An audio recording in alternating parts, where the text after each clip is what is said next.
Welcome all to the 20th of March 2023 Council meeting. I open the meeting at 7:02. I will now pass you on to the Chief Executive Officer, Ms Alison Beckwith, who will read out the formalities.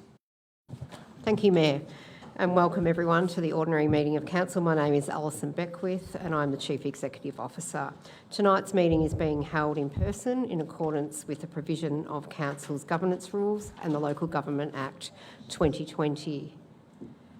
The meeting is being live streamed via Council's website and Facebook pages. The live stream is not interactive.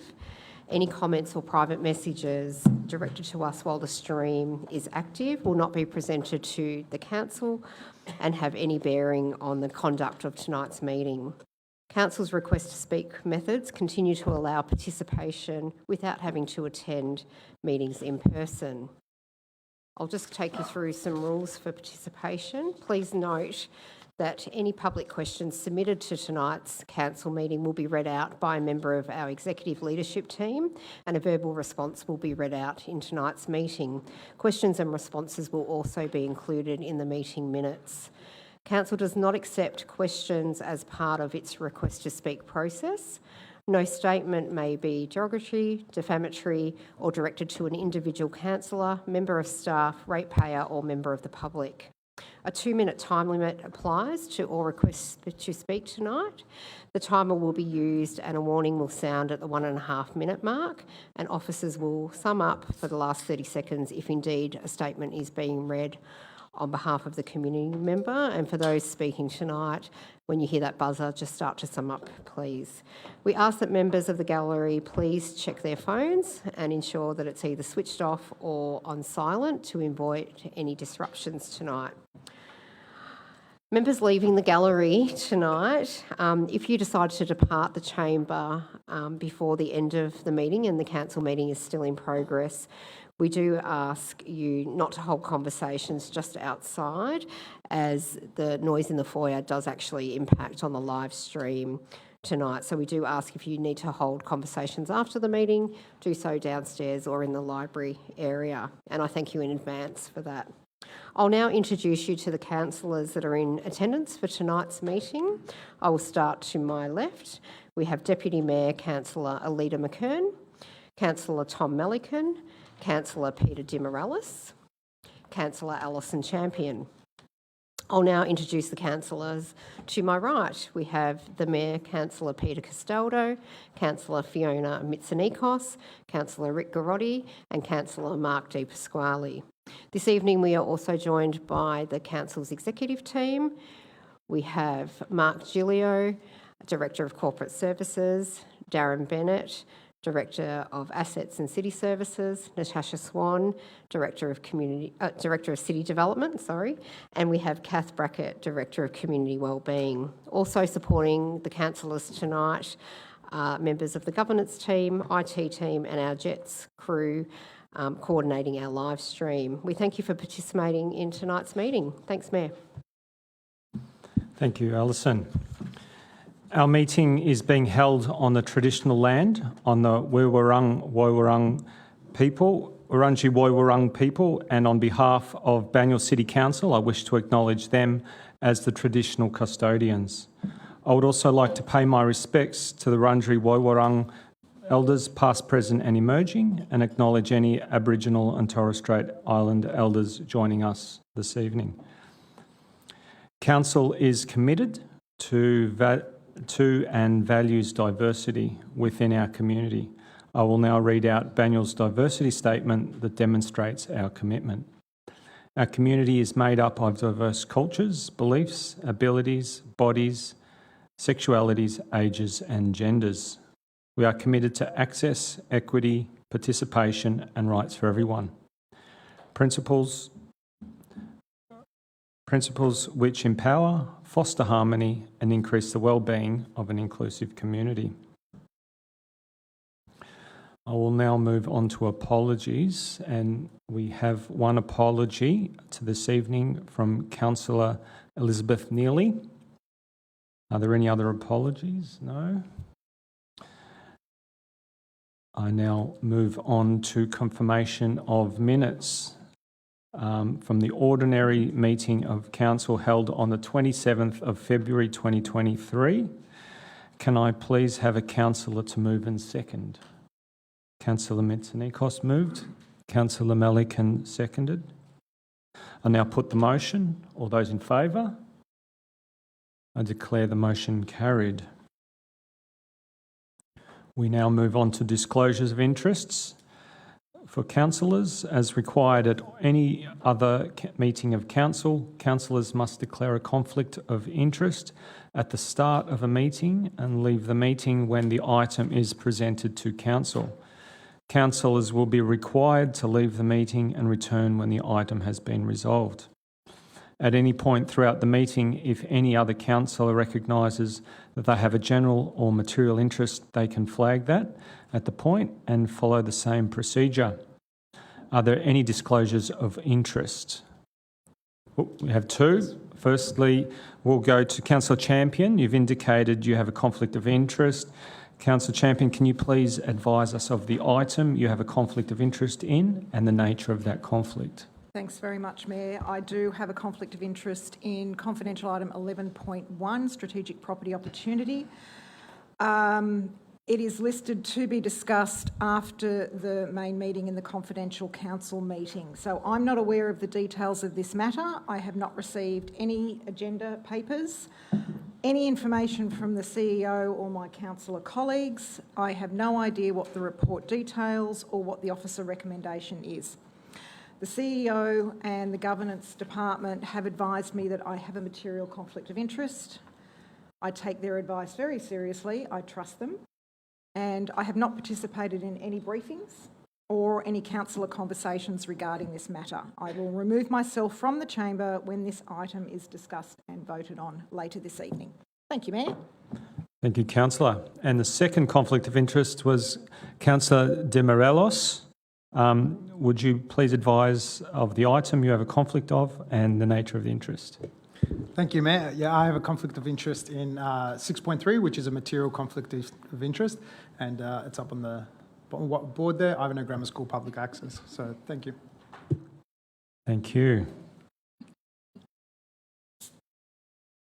We now move on to disclosure of interest for staff. Officers that are present, I now ask you, do any of you have a conflict of interest in any items presented before council this evening? Okay, no conflicts of interest there. We now move on to a presentation this evening. We have on WorkSafe Victoria, an award. I would like to welcome two of our officers, Andrew Croft and John York, Council Waste Management Coordinator, and I don't have your position. Waste Recovery Centre Operator. Thank you, John. Members of the team, and these are members of the team from Assets and City Service Directorate, and will be here to present the award to Council. It gives me great pleasure to read out some of the key reflections of this award this evening. WorkSafe host annual awards to recognise safety improvement across Victoria.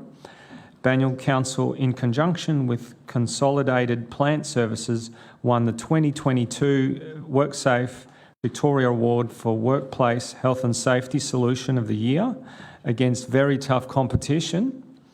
The safety solution was in response to a serious accident that occurred at the Banyule Waste Transfer Station 2 years ago when a backhoe overturned while undertaking a routine activity. The staff at the Waste Recovery Centre and Fleet Workshop worked diligently with Consolidated Plant Services to implement an engineering solution to ensure the incident was not repeated and staff were able to perform this activity safely. The award recognises both the innovation and teamwork that was required to resolve this safety issue. Congratulations to the team.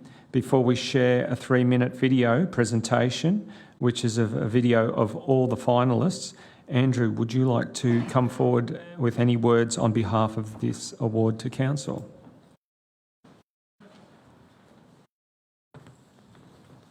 Thank you, Mayor and Council. I'm speaking tonight as Kathy Hines, the Manager of Operations, unwell today and couldn't be here, but she's proud as punch of the team and the achievement. This has dropped on me.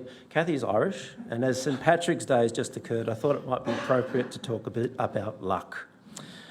My team had an incident at workplace. A backhoe rolled over, doing a task it had done without incident for about 20 years. The accident shook us all. It was close, and we were lucky that no one was hurt.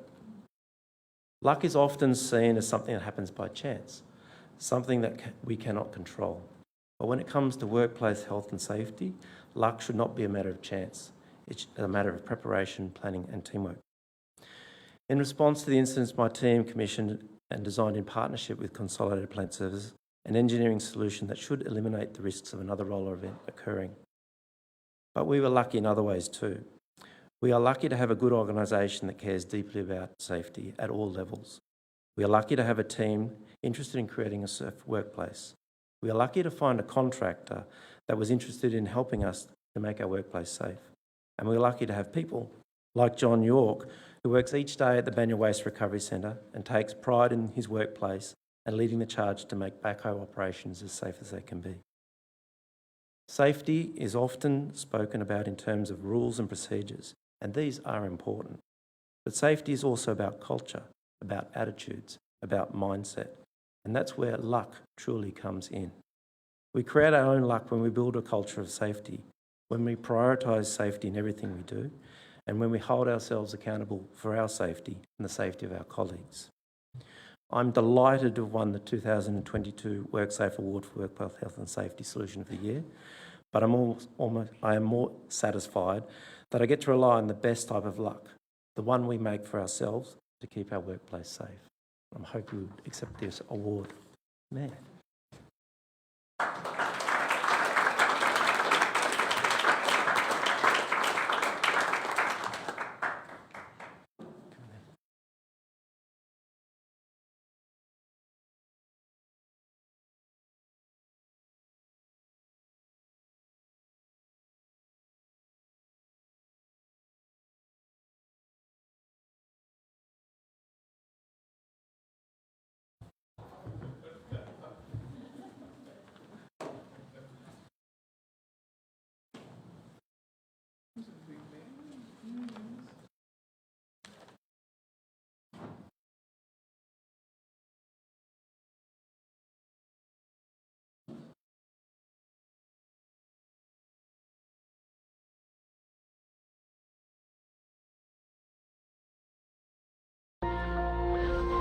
Consolidated Plant Services and Banyule City Council interlock backhoe mechanism. My name is Damien Renahan. I'm the Safety and Wellbeing Coordinator for Banyule City Council. Here at Banyule we had an incident last year whereby a backhoe overturned. We knew we had to come up with an engineering solution to avoid these overturning situations from occurring again. On the back of the backhoe you have what you call a backhoe carriage, which slides to side. Then you've got the arm which slews from 180 degrees. If the backhoe carriage is off completely to one side and you've slewed at the opposing side and you've reached, it's very, very unstable. So they were operating at the extremities of the backhoe, which led it to rolling over. We engaged with as many people involved with the operation of the machine as possible, better understanding what the machine actually was tasked to do and what the limitations were that we could impose on it. With everything that we do is always start off with hierarchy control. We went straight pretty much to an engineering control, so we needed to bring as much weight back within the stabilisers as we could. The best way to do that was to bring the backhoe carriage all the way over to one side, so that naturally acted as a counterweight. When the backhoe was fully extended across the opposing side, so the backhoe carriage is this way and the arm is this way, it's more stable. It was good because we were sort of on the same page. If it's on the opposite side, you can't slew it too far and everything else, so it's all been modified to rectify any problems. So there's several elements to it. The brains of it is this grey box. We have 4 sensors. We have 2 which are mounted here. This detects the position of the arm in reference to the machine, and it all comes back to weight and balance. So these send signals to this box, and depending on the position of it, it will allow the machine to do certain things and stop it from doing other things in certain positions. I do feel a lot safer, and everyone else should be under the same impression, how we operate safely and efficiently. Collaboration was really fantastic between Banyul, John, and also Case, the support from the manufacturer, because obviously they got to sign off on what we do, and they were very much in support of it too. So yeah, it was great, worked really, really well. I want to go home at the end of the day, see my family. Just be safe and make everyone safe around you.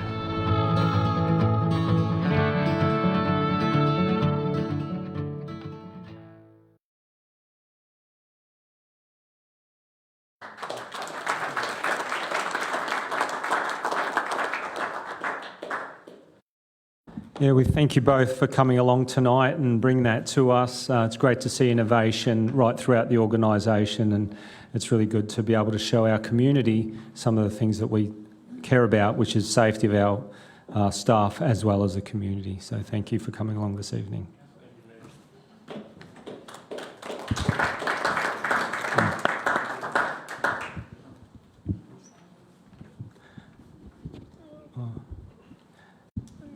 Would you like to say? Just quickly, thank you, Mayor. To congratulate our staff, our operations staff, on this achievement. I just want to highlight the importance of being able to innovate. It's a large organisation, and often it's not the case that innovations can occur at this sort of level. And I think that's a sign of a healthy work culture, that you've seen a problem and that you felt confident enough to and also inspired enough to suggest a solution and work with an engineering company to realise that.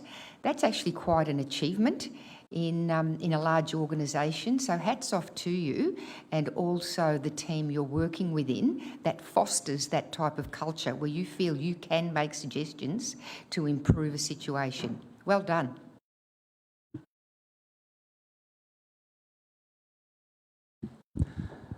Next item, we'll be moving on to the agenda. Under item 1 is urgent business. There is no urgent business this evening.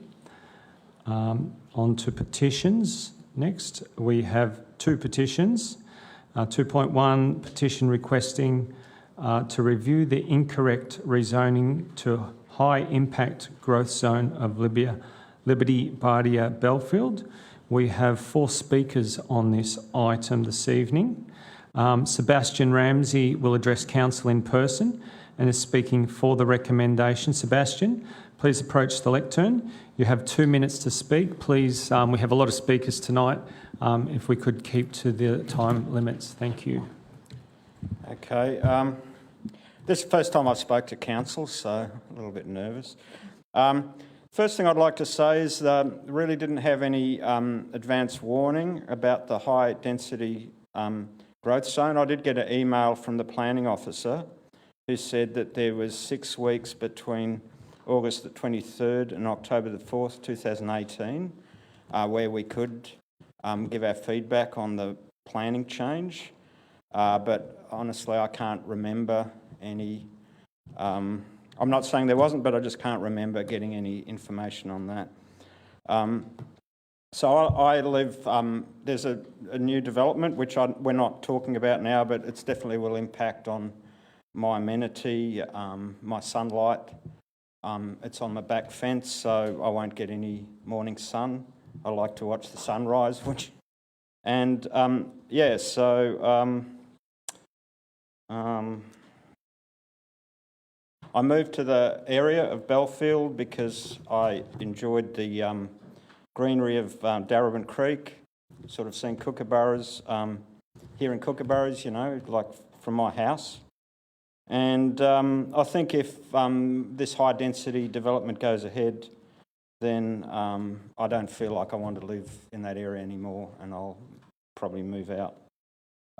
So I think the high density, if there is a place for high density growth zone, it's on Bell Street. The other place might be between Doherty and Northern Road, where there's like industrial area.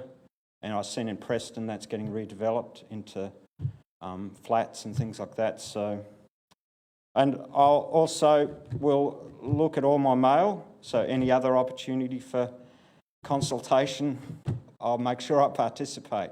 Because honestly, I can't remember getting any information. Okay, thanks. Thank you. Perfectly on time. I'd love to see the others tonight, as accurate as you. Now, Matthew Simons will address the council in person and is speaking for the recommendation. Matthew, please approach the lectern. You have 2 minutes to speak. Good evening, councillors. Firstly, I'd just like to identify the area of concern as Liberty Parade from Bell Street to Banksia Street, south of Bell. It's designated at the moment as an area for 5-storey development. However, I believe this area may have been incorrectly identified as a Creekside Properties, and in fact it has 2 streets between that area and the creek, as claimed in the documents to the Planning Minister in 2020. The area of any 5-storey development has, at present, properties surrounding the area, normal residential properties. The planning overlay on the other side of Liberty Parade has a reduced height limit, probably due to the properties surrounding that being standard properties. This particular section of Liberty Parade is not a through road from anywhere to anywhere. It's two-way traffic on 2 single lanes, hampered by parking and from existing properties. This creates an ignored consideration of neighbouring properties regarding overview and privacy issues, parking and traffic problems, shading and questionable compliance with residential development standards of Victoria that I've read in 2015, and may not even be in sensible accord with council policy objectives for this area. Sorry. I'm asking council to revisit the overlay and policy with a view to appropriate density development, the height considerations for a suburban street that is not suitable, we believe, for the current proposed use in the area. This would somewhat address the concerns of 60 or more residents that are in the immediate area that feel a little upset and ignored by planning decisions here. Thank you. Thank you. Do you have any questions for the speaker? No. Well, we have a question for the previous speaker. Sebastian, could you make your way back to the lectern? Thank you. Actually, Mr Mayor, I'm more than happy for both of the speakers to answer the question because I think that they were pretty much on the same trajectory. I ask you, Mr Ramsey and Mr Simons for that matter, if you'd also like to approach the lectern. It sounds to me as though neither of you are opposed to higher density. It's the quantity of density. Is that right? It's where it is. So I agree with Mr Simons that Liberty Parade, I mean, I live on Wimpole Crescent, but it's to my back fence where the development's being proposed. It's just a residential area and it would just destroy the impact of why I moved to the place in the first place. Are you aware that there is currently a review of our housing and neighbourhood character strategies being prepared by council? No, I'm not. Well, I think it might be worth, Mr Mayor, seeking some information from the Director of City Development because the speakers tonight might be interested to know about this process and being involved. Mr Mayor, if we could just ask the Director to speak to the review that's currently happening, or do we want to wait till... Let's wait till the end of the questions for the response to that. Okay. Right, Thank you, Sebastian. Right, Yes, Matthew, would you like to reply quickly, please? Yes. Thank you. Sorry, it was a little hard to hear. I'm a bit No, deaf. that's fine. It just seems to me that both of you are not so much concerned about densification, but it's the quantity of density. But I think I'm also hearing now from Mr Ramsey that character comes into it. What are your thoughts, given that all of Melbourne is under pressure to densify? Definitely. There's no opposition to increasing the density, even from the neighbourhood people that we actually canvassed during the petition. None of them are actually saying, no, don't have any density or any improvement in the area. And in fact, a lot of the existing houses, and remember, we're only talking about a particular section of Liberty Parade between Bell and Banksia, where it is physically not a creekside, so it does have 4 properties surrounding it. Example of that is the development that's proposed at 95. It's currently a 2-bedroom accommodation. It's proposed to have 14 bedrooms that fill the block and overlook properties, literally. So it would seem to be quite inappropriate, even though it may fall within the planning approvals. Thank you, Mr Simons. Okay. I think you've answered the question, is that you're not Done. actually opposed to No. densification. It's how and where it's done. So you too may take an interest. Sorry, may I in just our, interject, please? housing Councillor, could you please go through our chair? Would be more appropriate, I think, in a public forum. Could you please go through our chair if you've got any questions for any members of the public or others or directors, please? My Thank apologies you. to you. Thank you, Councillor. Councillor Yes, that's your question? Yes, Yep. that's right. I just wanted the clarification, Mr Thank you. Mayor. Thank you. Could we have Mr. Oh, thank you, Matthew. Thank you. You can take the seat. Could we please have Imtiaz Boyd will now address the audience. If you could please take to the Imtiaz stand. Bayat. Good evening, councillors and staff. Liberty Parade is a suburban street. It's not a main road, it's not creekside, and high-density developments are completely out of character for the area. So the section of Liberty Parade that we're talking about, as Matthew mentioned, starts at Bell Street, continues along Banksia, and then Banksia extends a little bit to Ivanhoe, where it stops as a dead end. From the entry of Bell Street, you can only enter Liberty Parade from one side. So there's no traffic light there, and you can't turn right because of the median strip. There's an 800-metre stretch from Bell Street to Banksia. In that street, or in that stretch, there's 7 speed humps. The road's narrow, and if there are cars parked there, you've got to wait for one car to pass before you can go through, and there's no buses on that route.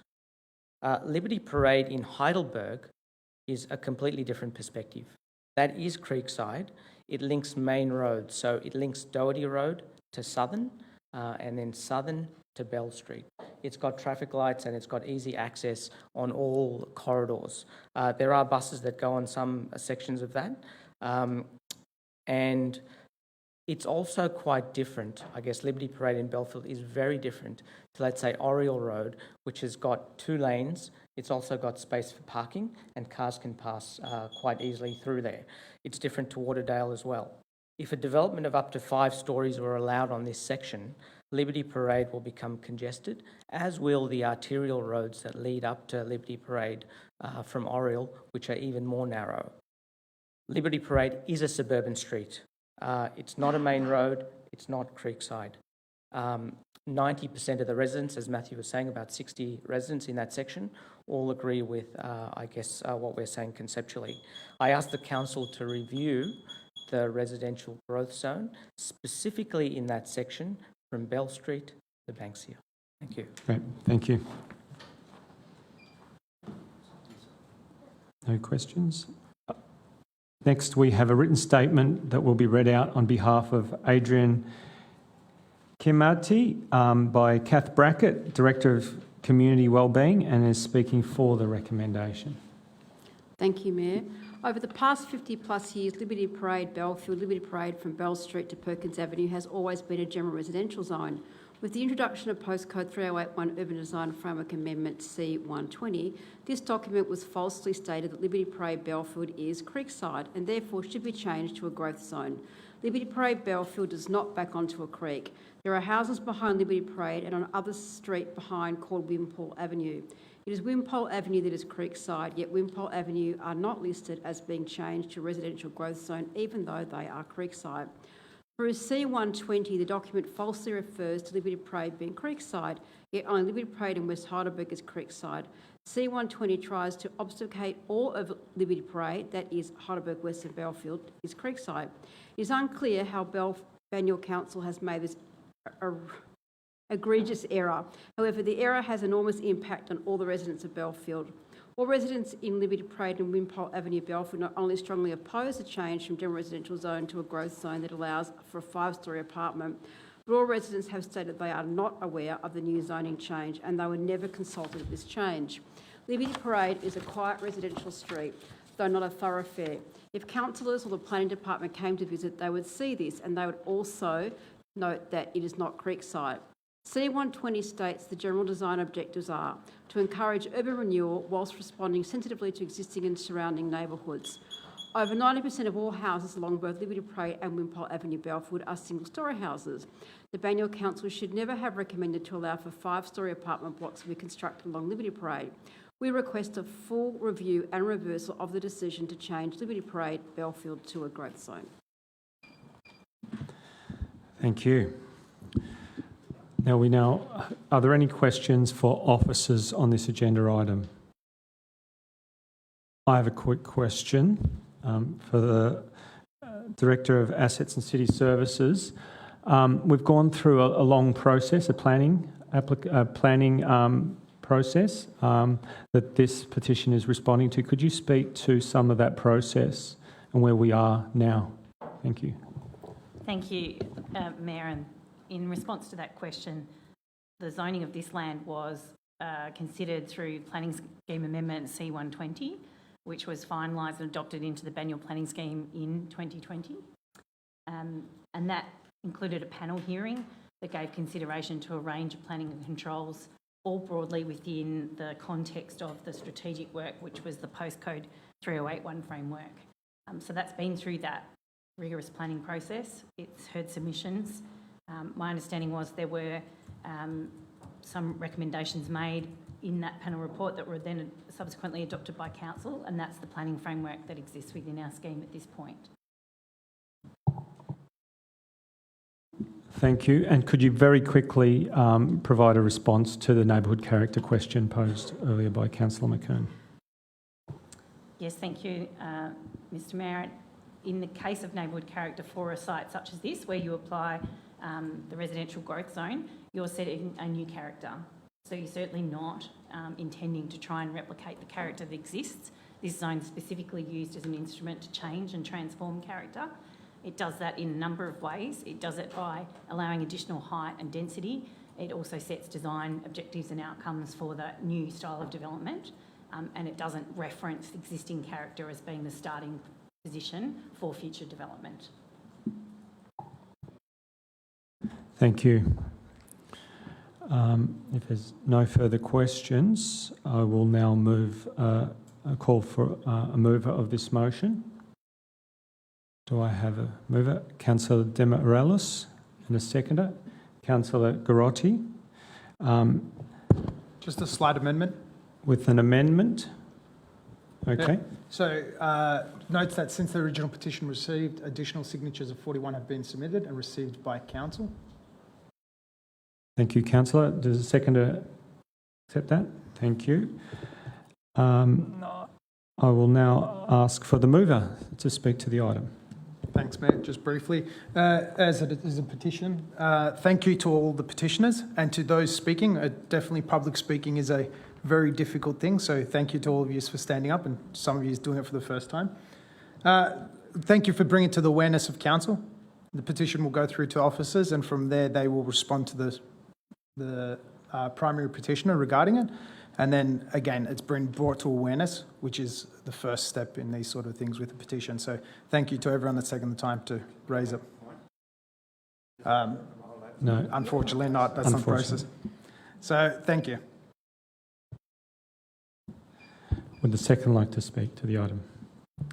Yeah, thank you, Mayor. I'd just like to say thank you as well to our speakers this evening, just ordinary residents who in many cases were unaware of this process of Council, have now come to realise the implications of it and fronting up to us and seeking advice and assistance, and in a very dignified way.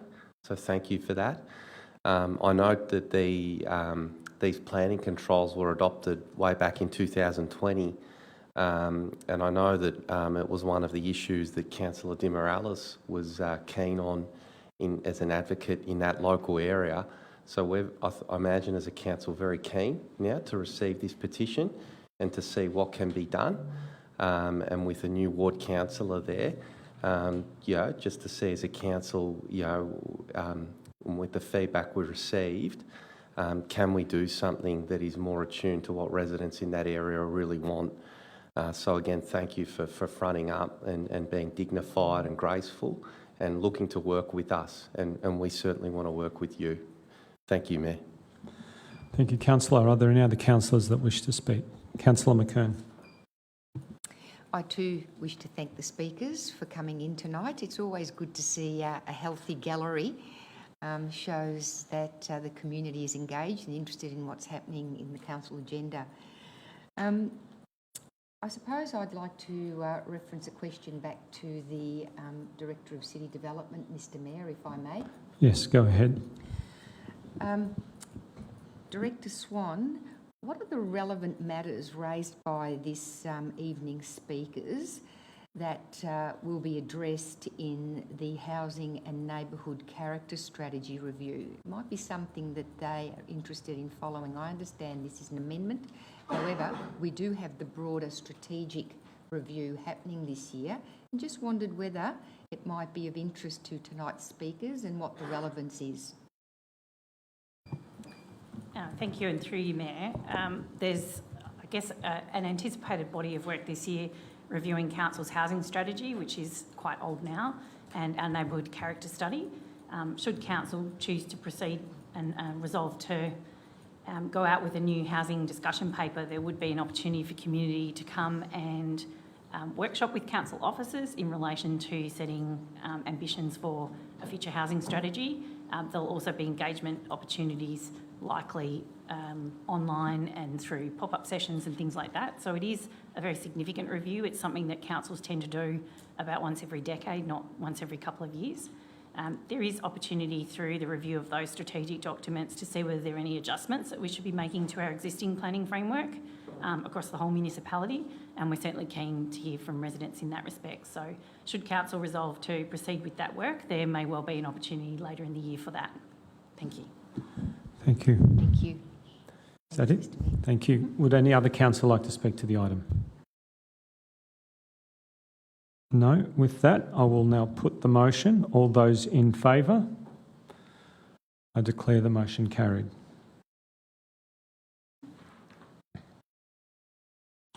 We now move on to item 2.2, petition reducing the current speed limit, adding pedestrian refuge islands and upgrading the old bus stations.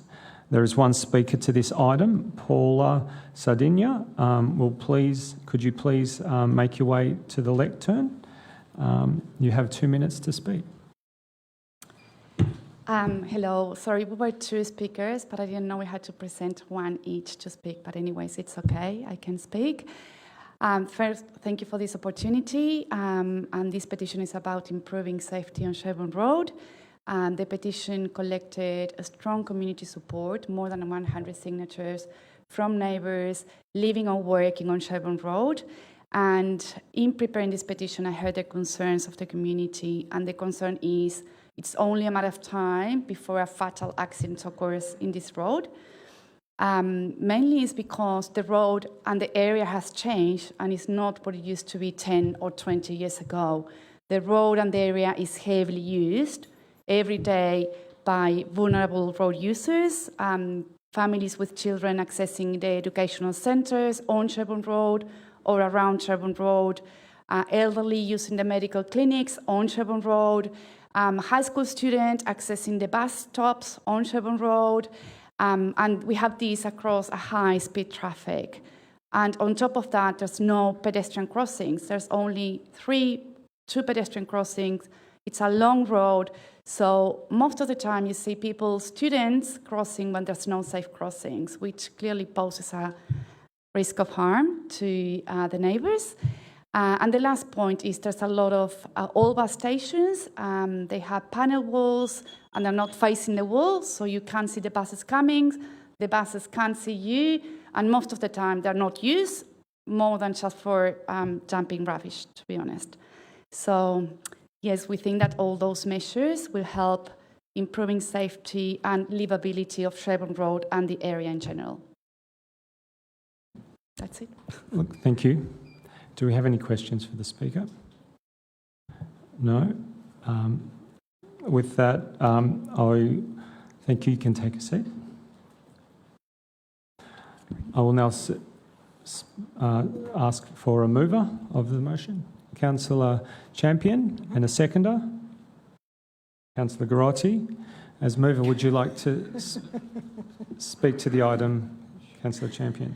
Thanks very much, Mayor. Look, I will very, very briefly. Normally I don't do this. I would like to thank Paula for her work. Paula has, for about the last 12 months, so this petition comes to us tonight, but I know that Paula has invested about 12 months of her life right now, so far, to understand what the residents think, what the business owners think.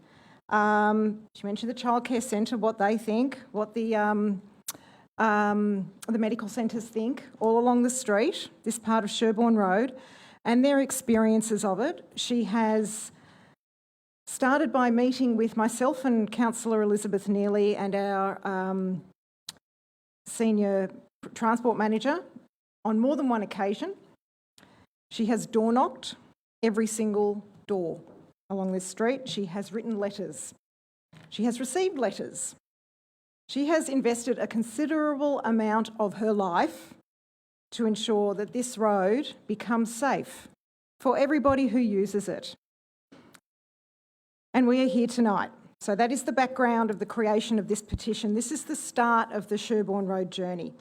And I know that Councillor Elizabeth Neely will support this petition as well. She would support it if she were here tonight physically, but she certainly supports the petition. So I have no hesitation in receiving this petition and going through the process of receiving a report from the officers. Thank you very much, Mayor. Thank you. And would the seconder like to speak to the motion? Yeah, thank you, Mayor. And I believe Paula addressed us at the budget submission hearing as well. And so here again twice, doing a lot of hard work on behalf of the local community there. Change happens because of people like Paula. So thank you for bringing this to us. Would any other councillor like to speak to the motion? No? I now then put the motion before us. All those in favour? I declare the motion carried.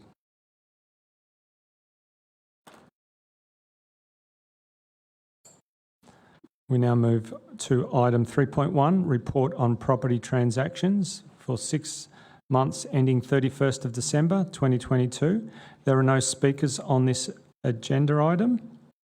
Councillors, there is an officer report before you as set out on the agenda papers. I'm now calling for a motion. Mover, Councillor Garotti. Seconded, Councillor Demorelos. Would the mover like to speak to the motion? Yeah, thank you, Mayor. Just to note that it's a standard 6 monthly report. All property sales do come to council through a very rigorous process that's public and endorsed and approved through council meetings. And this report is an additional layer of transparency that's provided back to the community. So very happy to receive this. Thank you, Mayor. Thank you. Would the second like to speak to the item? Just briefly, Mayor, thank you. Just to reiterate what Councillor Garotti has said, and this is part of that transparency that's very important for the community to see where council's funding or property strategically is going. So thank you. Any other councillor wish to speak to the item? No, I then now put the motion. All those in favour? I declare the motion carried. We now move on to item 3.2, Banyule Cemeteries Trust. Now, this information is for all of the Banyule community. Banyule City Council is responsible for managing 3 cemeteries in the municipality. They are Warringal Cemetery, Heidelberg, Greensborough Cemetery and Horden Street, Heidelberg. The entity responsible for these cemeteries is Banyule Cemeteries Trust. All Cemetery Trust reports have previously been presented as a separate meeting to Banyule Cemeteries Trust. In providing good governance to be more open and transparent, at this meeting of the 5th of December 2022, the Banyule Cemeteries Trust resolved that all future reports would be presented at a council meeting, hence the two reports at items 3.2 and 3.3 before council this evening. Now, I note that there are no speakers on this item. And councillors, there is an officer report before you as set out on the agenda papers. I'm now calling for a motion. Councillor Garotti, seconded by Councillor Malikan. Would the mover wish to speak to the item? Yeah, thank you, Mayor, and thank you for your introductory comments to the item. So this is the first time in the history of Banyule now where reports on the Banyule Cemeteries Trust, this one's on the financial statements, the next one's on operations, are coming to the public. So as the Mayor pointed out, and it's something you discover, in fact, when you get elected to council, that you're automatically then appointed as trustees of the Cemeteries Trust. Those trusts are effectively controlled by council, and council's responsible for them. And potentially has financial obligations associated with the long-term maintenance and upkeep of those cemeteries. So this was something that I personally have advocated for, to bring this transparency back to the community and have these reports tabled in the public agenda, particularly when council in the future may have to make long-term decisions around cemeteries that involve investment from the council. And I think having that transparency back to the community and the opportunity for community input is really important. So very pleased that these reports are being presented.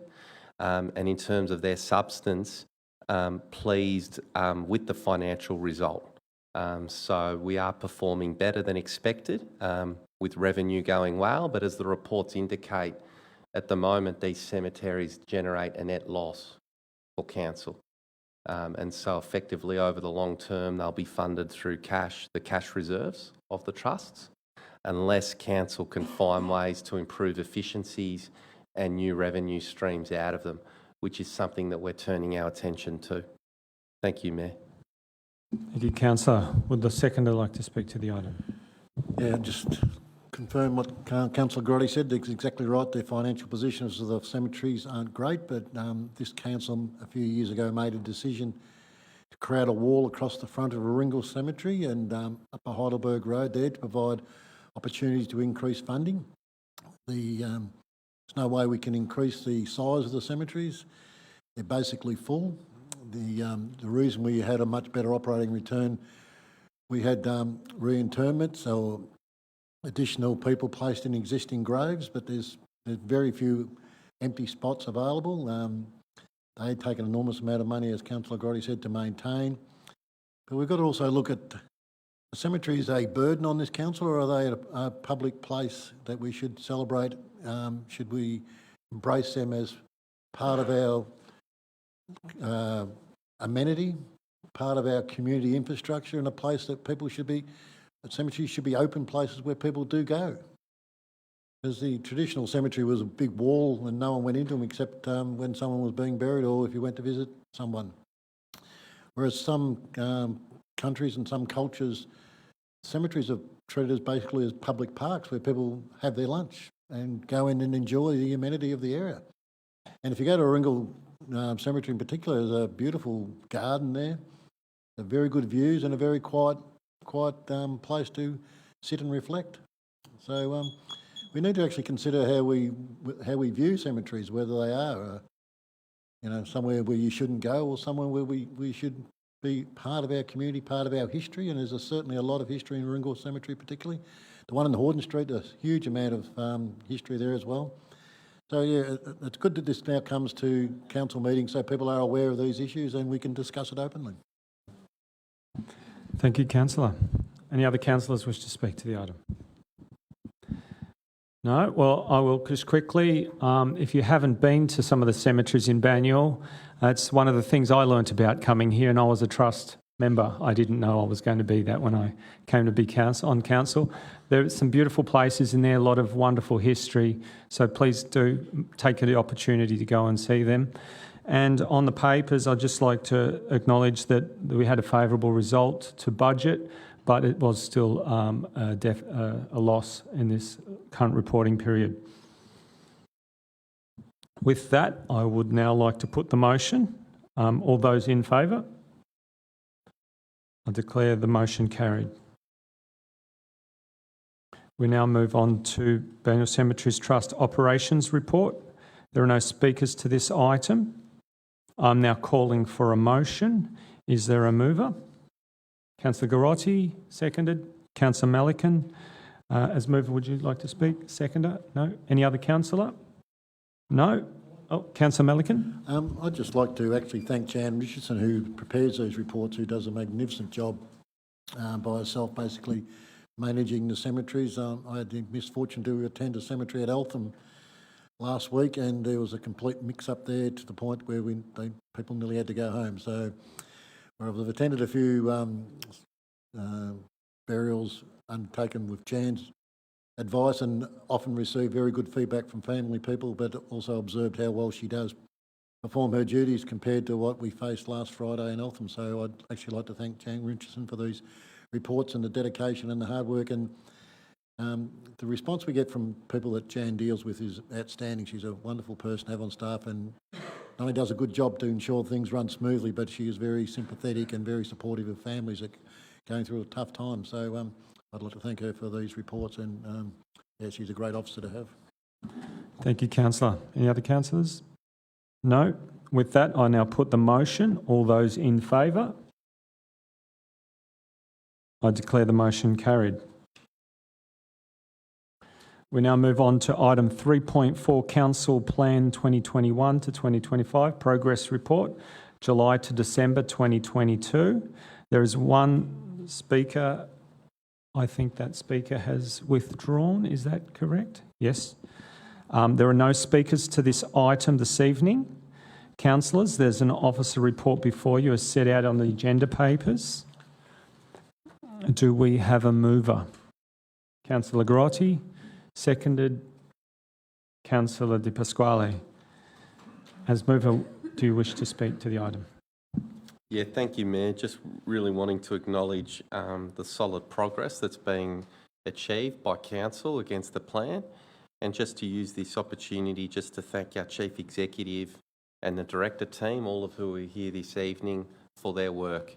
It's not easy delivering, and to be at the position that we are, is impressive. We're very grateful for your work. I'm very grateful as well for the transparency you not only provide to us, but to the community around how things are being performed. So thank you. Thank you, Councillor. The seconder wish to speak? Yes. Mayor, yes, thank you. Just to note that it's good to see this year 2 part of the 4-year plan seems to be well and truly on track to be delivering the way that it was intended to. And I note possibly ahead of many other councils as well, because there's a lot of issues that other councils are facing. We seem to be avoiding a lot of those issues, which is great. I think it's a testament to a lot of the staff, a lot of the planning, and a lot of the dedication that this whole organisation has to its community. So capital works, community initiatives, programs, etc., running at a very, very high rate. Thank you, Mayor. Thank you. Any other councillor? No? Well, I've got a little bit to say. Firstly, this report is for the second half of the 2022 year and is a report on the city plan's actions, and we accomplished 180 of the 218. That's an 83% return. It's good to see, maybe not all of them, but there's a tremendous amount of action there, and I think that's a good result. Now, this is a statutory requirement to bring this to council. But it's also an opportunity for us to have some good transparency. And I'm just going to highlight 2 actions that caught my attention in the attachments. One was the FOGO rollout. We've been stuck on 50% for very many years, but with an action in this, we've shifted from 51 to 63%, from 51 to 62%. a very significant change when we've had almost no change in the 20 previous years. And secondly, a case study around construction permit applications where we've implemented new systems to make that process easier as well. So I thought I'd just like to highlight two of the many actions that we've implemented in the last 6 months. And it is because of the great work of all our officers, CEO and councillors that I'd like to acknowledge. So thank you. With no other councillors speaking, I will now put the motion on the papers before us. All those in favour? I declare the motion carried. We now move on to record of councillor meetings. There are no speakers on this item tonight. Councillors, there is an officer report before you as set out on the agenda papers. I'm now calling for a motion. Do we have a mover? Councillor Champion, and seconded Councillor Melican. As mover, do you wish to speak? No. Seconder? No. Any other councillor? No. I will then put the motion. All those in favour? I declare the motion carried. We now move on to Reconciliation Action Plan 2022 review. There is one speaker on this item. Tom Conley is the Chief Executive Officer of not-for-profit and charity communications consultancy firm and Diverse Communities and Social Services, First Nations, Indigenous and LGBTI charity, will address the council in person and is speaking for the recommendation. Tom, you have 2 minutes.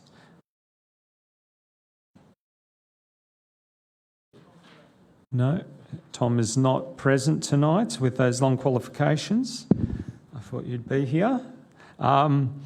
With that, I will now call for a motion. Do we have a mover? Councillor Demirelis, seconded by Councillor Champion. Councillor Demirelis, do you wish to speak to the item? Yes, thank you, Mayor. Firstly, it's been a great action plan coming. The report shows that there's been a significant amount of actions taken. And inside the RAP committee, there was the discussion that some of the highlights of this were that there's been genuine response from council for implementation. And although there's been a lot of actions that have maybe dropped off or not been fully completed, but as a committee, there was the general vibe of a genuine response from council to implement this through council. And that's been a significant change from previous years. And the committee are quite excited going forward for what is possible with council, especially with the new plan, potential plan, being aligned with the Victorian Aboriginal Government strategy. So thank you to all the committees, our co-chair, Maddie Miller, who I believe is on leave at the moment for some exciting things, and our First Nations lead, Zali, who has done some amazing work since she's come on board in the last 12 months, I think, approximately, 12 months. And to all the other staff members that have helped. So it's been great, and it's great to hear that the RAP committee are excited and feeling a genuine response from council in the involvement and the implementation going forward. So, thank you, Mayor. Thank you, Councillor. As seconder, would you like to speak to the item? Thanks, Mr Mayor. I'd just like to pick up on and reiterate what Councillor Demirelis has said. The RAP was adopted in the last term of council in 2020 and expired in 2022, and it set a vision for reconciliation as a just and equal society where Aboriginal and Torres Strait Islander cultures and heritage are a proud part of our shared national identity. Councillor Demirelis, Mr Mayor, has spoken to some of the highlights, but I might also refer the same question to our Director of Wellbeing, who might have something to add around the highlights. Yeah, thank you, Director of Wellbeing. Thank you, Councillor. Through you, Chair. I think the report and the attachment highlights a number of really amazing projects and outcomes, but if I have to reflect on the last 2 years, I think the biggest highlight probably has been the building and the strengthening of the relationship between First Nations people, traditional owners, council, Barban and Beat Gathering Place community and community more broadly. And in strengthening that relationship, deeper understanding, trust and respect has been developed. And I think without having that trust and respect, you don't have the foundations for the great outcomes that this report's highlighted. So I think that council and the community were very, very proud of that partnership, and that shared commitment towards reconciliation, I think, is probably the strength of the action plan.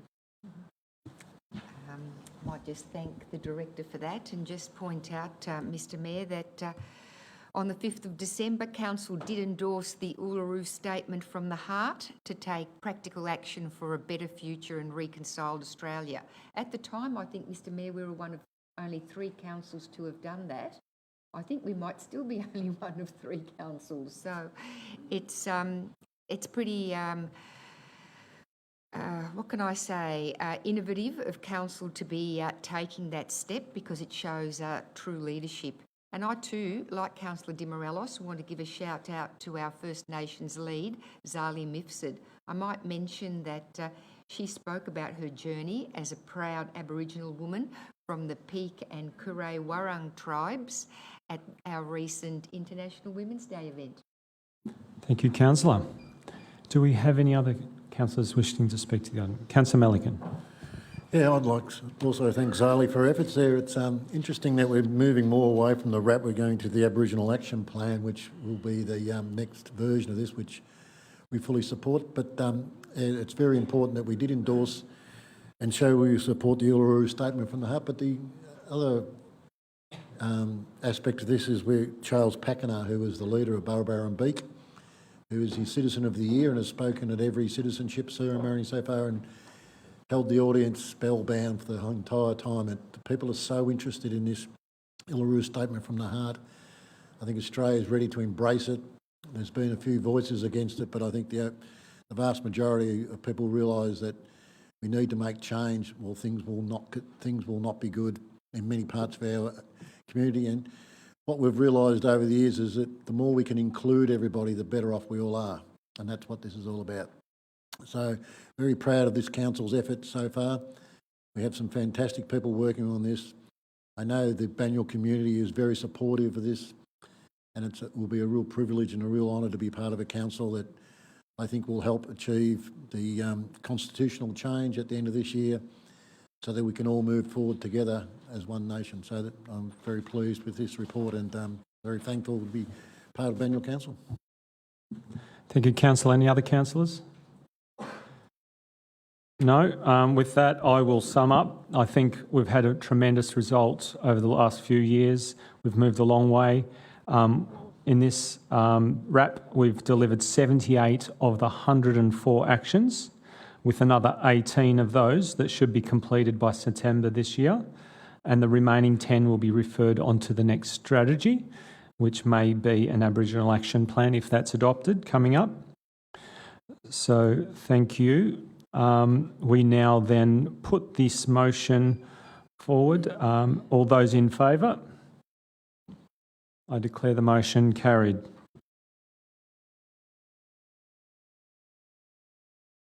We now move on to item 4.2, the Banyule Community Environment, Arts and Culture Project Grant Allocations. There are no speakers to this item. I'm now calling for a mover of the motion this evening. I believe there is an amendment. Can we please have that up on the board?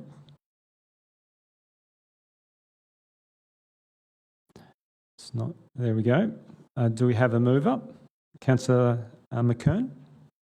And would you wish to read the amendment out? Thank you, Mr Mayor. Yes, there is an amendment, essentially a third point to the motion that seeks to request that a summary report, outcomes from grant allocations, is provided to Council at a future Council meeting in line with the grants acquittal process. Thank you. And do we have a seconder? Councillor Melican. As mover, would you like to speak to the item?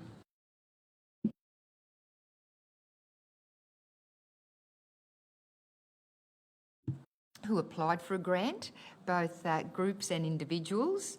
Over $202,000 was requested by our various groups and individuals of an available $160,000, and over $150,000 was allocated in three categories: arts and culture, environment and community.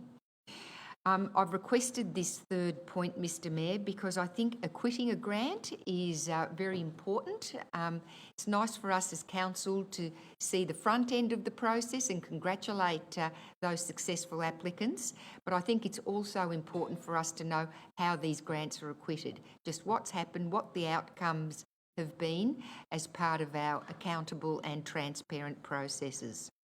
Thank you, Mr Mayor. Thank you, Councillor. Would the seconder like to speak to the item? Just a few comments here. I was lucky enough to go to the presentation evening, which is always a wonderful evening where people... it's one of the few times you go to a council function when everyone in the room's happy. No one objects because they've all received a grant, so it is a great evening. But what always inspires you is the amount of work people put into these grant applications. It's not like they're asking for money there. They want a little bit of help with their project. And most of them all of them are volunteers, sporting clubs that just want to make their facilities that little bit better, people that have some artistic opportunity or some artistic program they want to run to the benefit of the other people in the community. And there's some great idea, and some of the projects are quite inspiring. And then right down to the little school groups that want to have a community garden or a vegetable garden in their school, and so the young people can learn about the environment and how to, the importance of eating fresh. So for every dollar council spends, the return is, you'd hate to think how much money it, really gets generated through these programs, and the benefit to community for a very small amount of money. So great to be able to support this. Sometimes we do get people that every year come back and ask for a grant. That's because they realise the benefits the grants can provide. The staff, Karen Molinara, is absolutely fantastic in selecting the programs, helping councillors guide through the selection and then acquitting the grants as well. So it's a great program. Every dollar spent, we receive so much back, and very happy to support this tonight. Thank you, Councillor. Any other councillors? No? All right, I'll take the opportunity. I'd just like to also recognise the hard work of the community members that we met at the Grants Award night on the 1st of March. It was an absolutely lovely event where the grants were given to many of the hardest working groups in the community, covering community, arts and culture and environment areas, and I thought it was a wonderful night. And as Councillor Melican said, it was one of the few nights everyone is smiling, so it's one of those occasions we really enjoy, but it's also very important that we close out this money that we give out to our community. So thank you, Councillor McKern. That was a good amendment, and I'm fully on board with that. With that, I will now put the motion. All those in favour? I declare the motion carried. We now move on to item 4.3, Neighbourhood House Partnership Framework. There is one speaker on this item this evening. A written statement will be read out by Natasha Swan, Director of City Development, on behalf of Julie Johnson, who is speaking for the recommendation. Thank you, Mayor. The neighbourhood houses in Banyule appreciate the ongoing support of Banyule Council and recognise the resources, time and goodwill that all parties contributed to develop this partnership framework. The rigorous co-design process of developing the framework has resulted in a document that will benefit all parties and the community. We agreed that our partnership will be built upon the shared commitments of open communication, recognising and valuing each other's strengths and contributions, having reasonable expectations of each other, equitable access to information and resources, having a strategic approach to identifying and responding to community needs. Through collaboration, we can achieve our vision, which is working together to build thriving, sustainable, inclusive and connected communities in Banyule. The neighbourhood houses in Banyule support the recommendations in item 4.3, Neighbourhood House Partnership Framework. the Contact Community Centre, Diamond Valley Learning Centre, Green Hills Neighbourhood House, Livingston Community Centre, Olympic Adult Education, Rosanna Fire Station Community House, and Watsonia Neighbourhood House. Thank you. Thank you. I'm now calling for a motion. Do we have a mover? Councillor Champion, and seconded by Councillor Melican. As mover, would you like to speak to the item? Very briefly, Mayor, thank you very much. Neighbourhood houses form an important service for our community, and the amount of work that the managers, Julie being one of them, but the managers put into these houses to ensure programs go ahead, maintained, are inclusive, connected, inspiring even, is phenomenal. There's a lot of work. They run on a shoestring budget. It's amazing how much they can make happen from the limited budget that they have. And so we as a council obviously appreciate all the work that goes into not only the work the managers do, but also the space that is created, the welcoming space that's created for all sorts of members of our community to feel safe, to learn and to connect and make friends. Thanks, Mayor. Thank you, Councillor. Would the second like to speak to the item?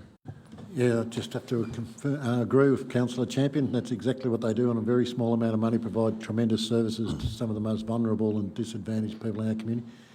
But also during the COVID crisis, these houses were the vital link for many people, and now during the cost of living crisis, some of those neighbourhood houses have stepped up with fresh fruit, other non-perishable food. And some of these neighbourhood houses are now on very small amounts of money are providing food relief for a vast amount of people that have never received food relief before, and some are our more advanced, more well-off suburbs. So it's quite amazing in some ways, inspiring in other ways, but quite sad as well that people that have never experienced hardship are experiencing hardship like now, due to cost of living pressures and rising interest rates. So that is a real concern that our neighbourhood houses have stepped into that gap. But and it's good that this partnership has been in a long time in the making. The community houses have been asking for this for a long time. I'm very pleased that it's finally come to council to be endorsed and supported because of the great work they do with very little money, and the benefits they provide to so many people. And their work is growing, and the demand is growing, and some of the other institutions that traditionally where people gathered are diminishing, and neighbourhood houses are becoming more and more important as a place for people to go and experience community. So I'll support this tonight, but we do need to make sure our neighbourhood houses continue to thrive and are supported, and this is part of that process. Thank you, Councillor. Any other councillor wish to speak? Councillor De Pasquale. Thank you, Mayor. Yeah, just to mention that I think it's probably not well known that neighbourhood houses pretty much run on their own. Council effectively doesn't have much financial involvement in neighbourhood houses. Up until a few years ago, there were very, very few dollars were given to our neighbourhood houses by council. We did make a decision a few years ago to up that amount on the proviso that they did have a fairly concise plans with regards to programs that they were wanting to run in the community. And I attended the Watsonia Neighbourhood House AGM a few weeks ago. I tried to attend them all, if I can get there. I was actually quite taken aback at the amount of community programs that they have been running for the last few years in particular, and how well they've put those small dollars to work. Over and above how a community is made up, I mean, generally when a community gets together, you get your main infrastructure gets put in. When a community lifts to the ability to have community houses, it means that the community is more social, it's wanting to have that interaction amongst themselves. So successful community houses is a testament to how healthy the community is. And I'm very happy with regards to how healthy our houses are in our community. I think it's the envy of many other municipalities, especially regional as well. So I commend a lot of the people at the houses who essentially are volunteers, all of them. They really extract everything they possibly can on behalf of their community for very little dollars. We encourage them to keep up the good work, and we're here to help them as much as possible. Thank you, Mayor. Thank you, Councillor. Councillor McKern. Thank you, Mr Mayor. Just quickly, because I think probably enough's been said about our neighbourhood houses, other than just to quickly focus on, Mr Mayor, what this report and framework is actually about. We have 7 neighbourhood houses in Banyule, and the aim of this framework partnership framework rather, is for these 7 neighbourhood houses to work more effectively together and with council, and strengthen the understanding and expectations between council and our neighbourhood houses. So it's going to cover off on how they'll collaborate and work as a partnership, action planning, their funding agreements, and their lease and licence agreements. So it's quite a holistic package that's going to coordinate their functions a lot better. At the moment, they're a lot more individualistic as to how they operate, and as Councillor Malikan has stated, some of them run very different services. So I think that coordination and relationship with council is going to see an improvement in how they deliver their services. Thanks, Mr Mayor. Thank you, Councillor. Any other councillors wish to speak? On the same line as Councillor McKern, I'd also like to acknowledge the important work of the neighbourhood houses and the maturity in the relationship now as we take the next step in strengthening that partnership by establishing a template for annual action plans, as we do for our city plan and our RAP plan and others. This demonstrates Council's long-term commitment to a positive and productive relationship moving forward. Now, I will now put the motion up on the board before us. All those in favour? I declare the motion carried. We now move on to item 4.4, International Campaign to Abolish Nuclear Weapons. There are 5 speakers on this item. Normally we only have 3, but given the interest in this and the number of emails coming, we have permitted all 5 to speak this evening. A written statement will be read out on behalf of Jamie Chancellor by Darren Bennett, Director of City Assets and Services. Jamie speaking for the recommendation. Thank you, Mayor, and through you. You may have noticed that the doomsday clock created by the Bulletin of the Atomic Scientists to illustrate how close humanity has come to the end of the world moved its time in 2023 to 90 seconds to midnight, 10 seconds closer than it has been for the past 3 years. No one who follows the news would be unaware that the possibility of the use of nuclear weapons is now greater than any time since the Cuban Missile Crisis. I would therefore ask you to vote yes to support the ICAN Cities Appeal, a global call for cities and towns in support of the UN Treaty on the Prohibition of Nuclear Weapons. It is item 4.4 at this coming Monday, 20th of the 3rd, 23 Council meeting.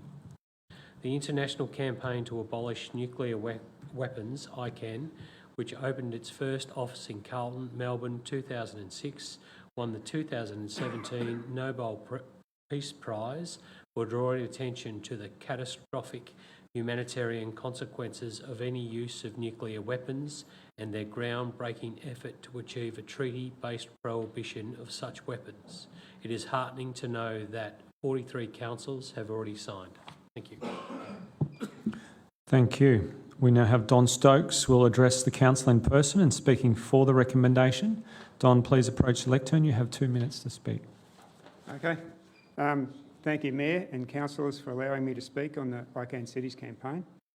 I've lived in Banyule since '99 and am passionate about issues of peace and social justice.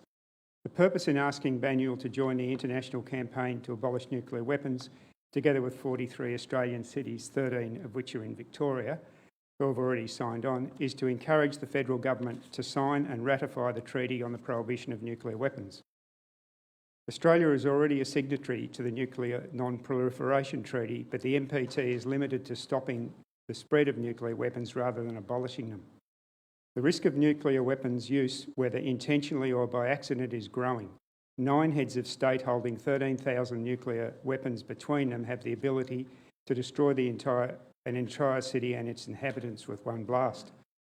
The war on Ukraine and increasing tension between the US and China has brought the threat of nuclear attack into renewed focus. Unfortunately, Australia is currently complicit in this intolerable threat by supporting the use of nuclear weapons by the US on our behalf. This position can and must change. The United Nations Treaty on the Prohibition of Nuclear Weapons became permanent international law in 2021.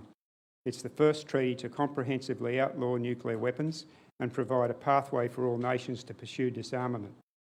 It rejects any role for nuclear weapons based on their unacceptable humanitarian impacts. Australia has joined all of the pre-existing multilateral disarmament treaties. These include the bans on chemical weapons, biological weapons, anti-personnel landmines and cluster munitions. Joining the Nuclear Weapon Ban Treaty is consistent with an ongoing alliance with the US. US allies in our region, including New Zealand, Thailand and the Philippines, have signed the Treaty on the Prohibition of Nuclear Weapons. In becoming an ICANN city, Banyule Council will join together with 43 other progressive councils around Australia, bringing forward the day when the threat of nuclear catastrophe no longer exists. Thank you. Thank you. Councillor, do we have a question for the Speaker? I do, Mr. Mayor. If I could ask a question Go ahead. of the Speaker. Don, please make your way to the lectern. Thank you. Thank you for your statement, Mr. Stokes. Recently, an academic, Abby Williams, said that it's been 77 years since nuclear weapons were first used in warfare, the bombing of Hiroshima and Nagasaki in 1945. And he claims that there is limited global public awareness of the risks posed by nuclear weapons since that time, even with the mass destruction those bombs caused. What role do you think, given everything you've just said, that local government has to play in raising awareness and advocating for action against the use of nuclear weapons? By signing on to the ICANN Cities campaign, local government can then can let the federal government know that they've signed on, and it's one more city. And also local government is the first level of government, so it's the ideal level of government to express people's concern over this issue. And the number of cities that are signing on and the number of countries that are ratifying are steadily increasing, and the more that sign on will hopefully have the effect of removing the social licence of nuclear weapons, just making them unacceptable in the public's view. Thank you. Thank you. Mr. Mayor, could the Speaker reiterate how many councils have now signed on for ICANN in Australia? Can you answer that question? Yeah, 43 Australian councils and 13 of them in Victoria. Thank you. Mr. Stokes. Thank you. A written statement will be read out on behalf of Vicky Paris by Mark Giglio, Director of Corporate Services. Vicky is speaking for the recommendation. I'll start by reading a quote from Helen Caldicott as an Australian physician and anti-nuclear advocate. Nuclear war will create the final medical epidemic of the human race, not just the human race, but all the plants and the animals. At risk right now is billions of years of evolution and creation, and we, you and I, hold it in the palm of our hands. And we will decide in our lifetime whether or not that continues to exist.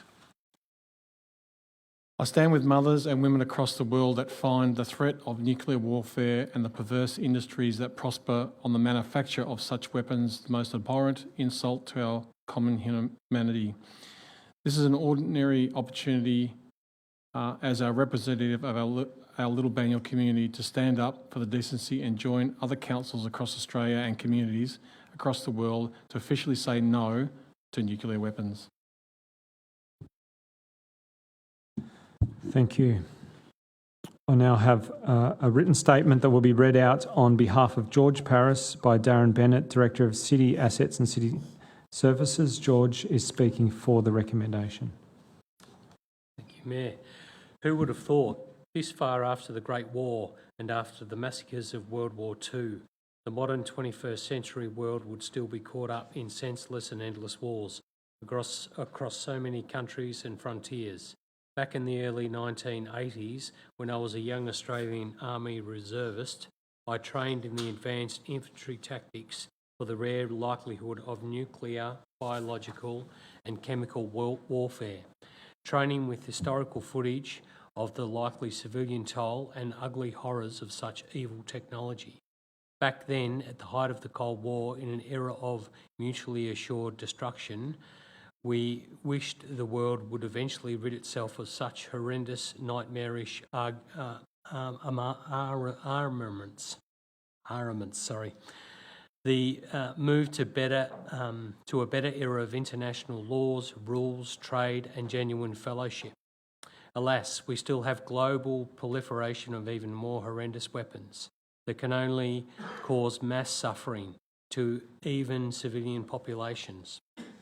Sadly, we need to remind the world that nuclear, biological and chemical weapons are grossly unethical and unacceptable to ordinary people everywhere. In discussion a year ago with the Banyule Mayor Elizabeth Neely and CEO Alison Beckwith, a few of us raised the prospect of our council joining many others across Australia and countries across the world in taking a clear stand against the obscenity of nuclear weapons. Whilst Banyule is not a nuclear arm manufacturing precinct, we can still send a signal from our community at the unacceptability of nuclear arm proliferation. We can, at local government level, lend support to the wider campaign for nuclear disarmament. It's an opportunity to call out an obvious wrong as being very wrong. Thank you. We move on to the last written statement that will be read out on behalf of Gareth Moorhead by Natasha Swan, Director of City Development. Gareth is speaking for the recommendation. Thank you, Mayor. I'm a resident of about 30 years in Ivanhoe. I write in very strong support of the recommendation provided to Council in the papers as item 4.4, International Campaign to Abolish Nuclear Weapons. I congratulate Council for its pursuit of a report on this opportunity and for the leadership shown in the resulting report. Australia's failure to sign and ratify the United Nations Treaty on the Prohibition of Nuclear Weapons is of great and ongoing concern for reasons too obvious to reiterate. I am a practicing professional PhD physicist working in the area of radiation detection. Throughout my professional career, I have often worked with dangerous sources of radiation, including the accelerators at CERN in France and Switzerland, Keck in Japan, and national laboratories in the United States, and ANSTO and the Australian synchrotron in Australia. I have frequently taken radiation safety training and have been responsible for the health and safety of others in radiation environments. In the service of humanity, nuclear radiation can be of great benefit. However, there is nothing beneficial about nuclear weapons. The science of such weapons is now very widely known, and in its essentials, not particularly challenging, as has been demonstrated by the types of state actors resorting to their development. It is only through policy measures, such as the TPNW, that humanity can control their spread and reduce and ultimately eliminate their existence. As a vibrant democracy, we have the opportunity in Australia to express our views at all levels of government. By expressing such a view on behalf of its citizens, Banyule will be contributing to an important and powerful democratic process that can and will change the national discourse. Each individual citizen, each local government area, each state can only do what they can do, but they must do what they can do. It is not tokenism. The national discourse is the sum of all the parts, each making its own full contribution. Thank you. Now there is a motion before us this evening. I'm calling for a mover. Councillor Mitsonikos, as per the papers. And do we have a seconder? Councillor McKern. As mover, would you like to speak to the item? Yes, thanks, Mayor. Thank you to all our speakers tonight and also to the Multicultural Committee who were discussing the ICANN issue at our December meeting. The committee members decided they thought bringing ICANN to a council meeting was of high importance, and the amount of calls and emails I've received in the last few days further highlights this. Banyule residents, in fact all residents, have a right to live in a world free from the threat of nuclear weapons. The ICAN campaign offers us the opportunity to do something about it. Local councils represent communities and we have a role to play. As said tonight, 43 councils have endorsed the ICAN Cities Appeal so far. Nuclear weapons are the most inhumane weapons ever created. We've seen the devastating effects from past released weapons, and I've read many devastating stories of those who've lived through the nuclear events and the waiting game of not if but when they get sick. Even those born decades after detonation have not been spared, and the high rates of cancer within families is evident. Nuclear weapons have disrupted communities' health and well-being, their environment has been decimated, and the natural food sources mean that those affected have had to abandon their traditional food sources for safer options, which has resulted in other things such as nutritional deficiencies from their traditional diet. Tonight we're talking of nuclear weapons, but we should also be talking about a world free of biological weapons too. They are much cheaper to produce than nuclear weapons, which require rare materials and complex chemistry. But biological warfare is generally more lethal than nuclear, and any state with a reasonably advanced pharmaceutical and medical industry has the capability of mass producing biological weapons, and this should be a concern to everyone around the world. The World Health Organization says that the use of biological agents is a serious concern, and I'd just love to see a world without nuclear or biological weapons that's safe for all of us to live in. Thank you. Thank you, Councillor. Would the seconder like to speak to the item? Thank you, Mr Mayor. Something a little bit different. The councillors all have a peace crane on their desks, and this was given to us by a Japanese resident in Banyul who has asked to remain anonymous. Her family suffered from the Hiroshima bombings, and she tells me they still suffer today. She wanted me to quickly describe the story of Sadako. When the atomic bomb was dropped on Hiroshima, Sadako was 2 years old. She was blown out of the window of her home, which was 1.2 kilometres away from ground zero. She was touted as a survivor, visibly uninjured when most all around her died. At 11, however, she developed leukemia. A friend told her of the legend of the cranes. If a person folds 1,000 cranes, they would get well. In great pain, Sadako folded over 1,000 cranes, but unfortunately died. The act of folding a crane has turned into an international children's peace movement. People now travel to Hiroshima with chains of thousands of cranes as a tribute, memorial and commitment to a nuclear-free world. Thanks, Mr Mayor. Thank you, Councillor. Any other councillor wish to speak to the item? Councillor Melican. Yeah, thank you. Some people may argue that this is not in council's remit and we've got nothing to do with it, but I disagree with that. I think every council in Australia did this. It certainly put more pressure on the federal government to agree to this. But also we have a role, we have a leadership role, but we also have a role to where we advocate on behalf of our community. And I often think that what unites us as people right across the world is much stronger than what divides us. Yet for some reason we have this philosophy with the country you're born in, you think this is my country of birth and we have these weapons, and to protect ourselves, if you attack us, we'll blow the world up. We'll kill us all. That's not a protection mechanism. That is just lunacy, if you think about it. That's the ultimate defence is you attack us, we'll blow you out of the face of the earth and you'll probably blow us off the face of the earth. That is not a defence mechanism. That is, as they talk about, mutual destruction, madness, absolute madness. And I often think if, what's council's role here? If the unthinkable does happen and one of my children or one of my grandchildren said, Dad, what did you do about this? And I said, oh, it wasn't in our remit, it wasn't our role. No, all of us need to do whatever we can to stop this. And I think by supporting this tonight, I think we do take that step. We show a bit of leadership, but we show that we're prepared to stand up and say, this has to stop. This is absolute madness. Can't continue. The chances of an accident are getting greater all the time. As the Speaker said, the clock's now closer to midnight because of the Russian invasion. As people of the world, we need to stand up and we need to stop this madness. Thank you, councillor. Are there any other councillors that wish to speak to this item? Councillor Grotti.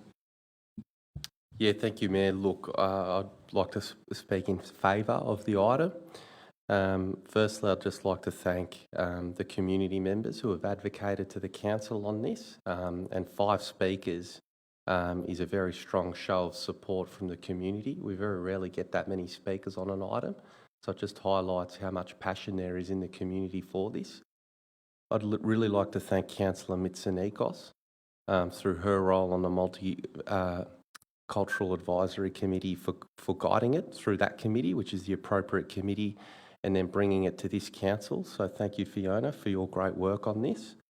I suppose I do just want to draw a bit of a linkage between this item and an item later on in our agenda about supply chain integrity.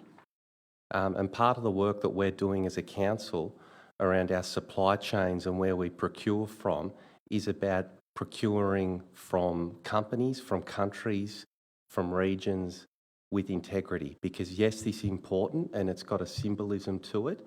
And as one of our speakers pointed out, it's a very powerful symbolism, but we also have practical means to us in local government. And where we decide to procure things from is really important. And which countries and which administrations we decide to support, in a sense, with our procurement is really important. Finally, just wanted to touch on the timing of this item coming to council. Last week, our federal government made a massive announcement around nuclear submarines. Our Prime Minister, President Joe Biden, I just want to point out that our support against nuclear weapons does not mean as a council that we do not support nuclear submarines. They are 2 completely separate issues. Each councillor is entitled to their views on that. Personally, I would just like to use this opportunity to voice to our Prime Minister and to our local federal member, Kate Thwaites, a big shout out of support for the big work that was done last week. And I certainly feel more positive about the security for my children following last week's announcements. Thank you, Mayor. Thank you, councillor. Any other councillor wish to speak to the item?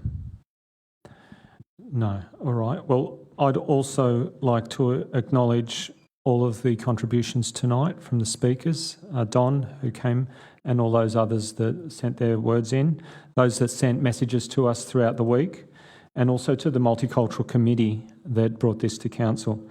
I'd also like to thank the 4 councillors that spoke on this item. You've all brought a completely different lens to it. I think it just demonstrates the commitment of our council to listening to our community and taking on important issues of advocacy that really do matter. So thank you. With that, I will now then put the motion before us. All those in favour? I declare the motion carried.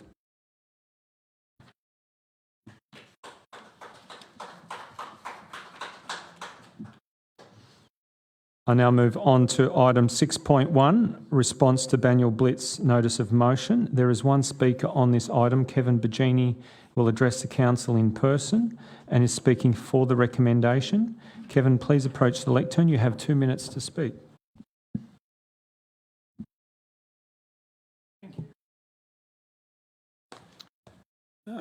Good evening, Mayor and councillors and CEO. Kevin Bagini of Magnolia Road, Ivanhoe. Mr Mayor, I'm happy to come here tonight and support this matter. It's the kind of thing, if done well, will only improve the quality of the service that the council does provide for the people of Banyule. Banyule Council comes out with some good ideas at times, but this one is one of the better ones. The present quality of service for assets is good. It's administered by good people who are capable of changing their methods when it deems to be the wise thing to do. It's called good governance. Finally, I'd beg council to pay heed to recent and past history. We are coming out of a deadly pandemic, and I feel it's time to show the people of Banyule that we are getting our lives back on track.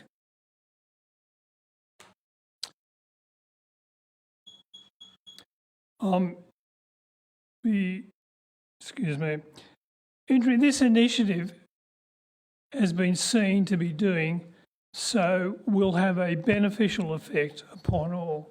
That is to say, we can't just do this. This should be put in the banner.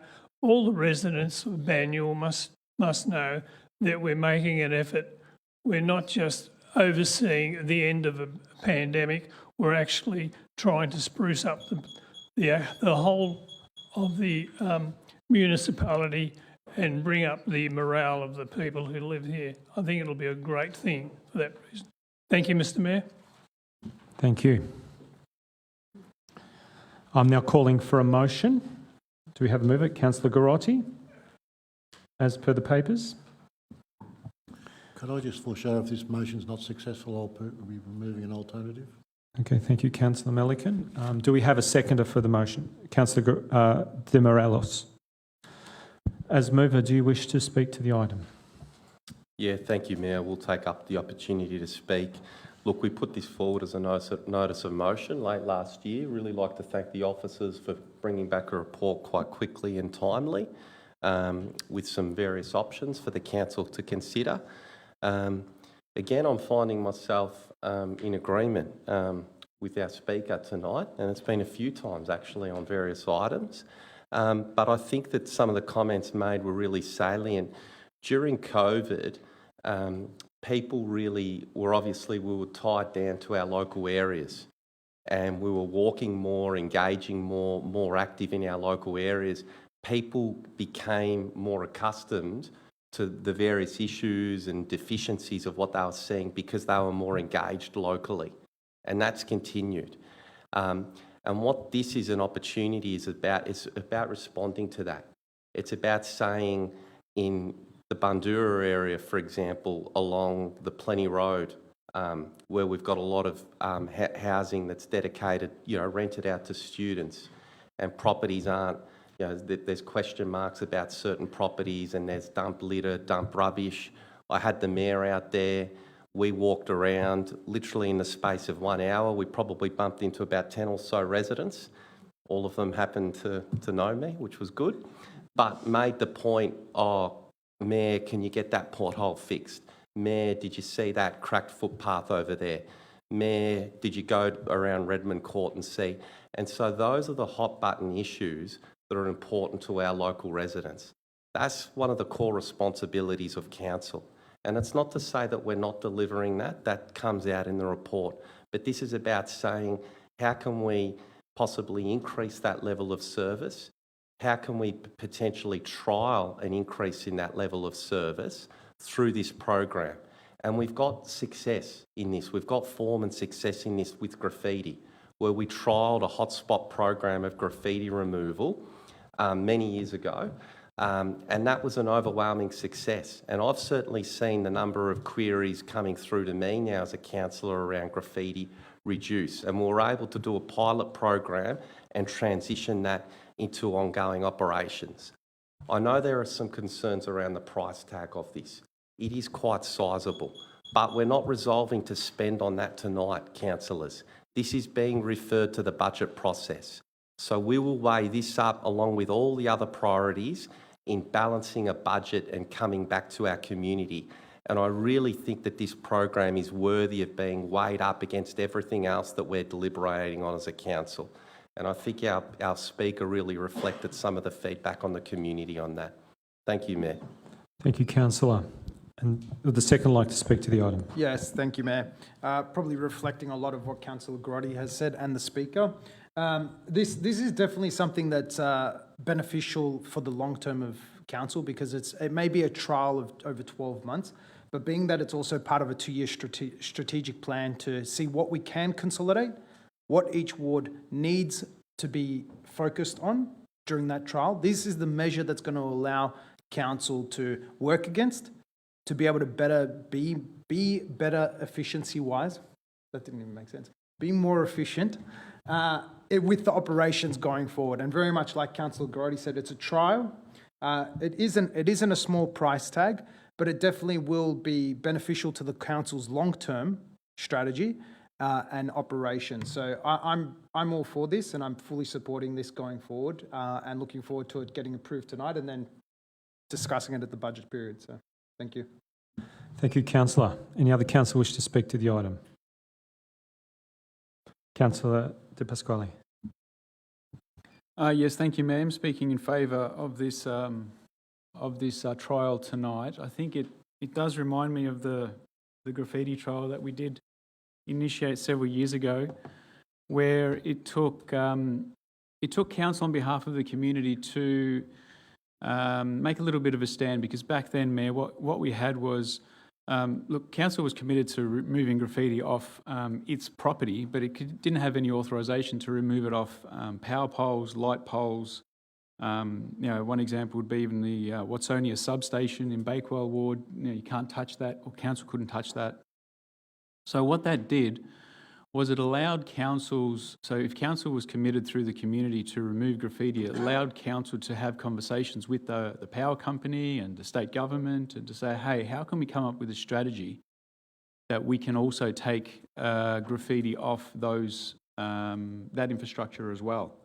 And then before you knew it, state government started coming to the party, power companies started coming to the party as well, to a point where you even had the colour of paint was known. Council had some paint, citizens could get their brush out and they could actually even paint out, graffiti off those poles. It was fair game, and it made such a difference. And I see such a trial would be similar, if not at a larger scale, that it would just, if this council through the community is wanting, has some fire about beautifying its area for all its residents, well then other organisations, state government can be part of that process too, because they're looking for projects and things to improve as well for their residents. Thank you, Mayor. Thank you, Councillor. Any other councillors wish to speak to the item? Councillor Milliken. Yeah, I can't support this going to the budget. I think it's, as a few people pointed out, it's a huge amount of money. We've got budget constraints, and we've got this level of service we agreed to. We've got the Road Management Acts, we've got the Footpath Management Plan, we've got a graffiti management plan. We did a trial, we've upped the graffiti spending. So if people are saying that what we're doing in all these plans is not providing the level of service required, then we should be looking at the level of service, and that should be right across the city, not targeting 12 areas with $660,000. No measure of success. Well, so what success looked like at this trial? There's nothing specified about any of that. Every council, and what are our priorities? Climate change. I thought that was a priority. How does this impact climate change? It doesn't. Should we be planting more street trees, which will have an impact now and have an impact in the future? Should we be looking at the cost of living? Should we be targeting people that are really struggling to pay their rates? Should they be our target? People that are struggling to put food on the table, should they be the target or not? The housing crisis. Should we be doing more to ensure people have somewhere to live? Right across Banyule, that is becoming a real issue. And youth, and we've talked about the pandemic, the mental health of many of our young people. If we target that now, that will have an impact now and into the future. It will change the way people live in our society, how they grow up and how they contribute to the council, to the society. So every cent we spend needs to be targeted. It needs to have an impact now and it needs to have an impact in the future.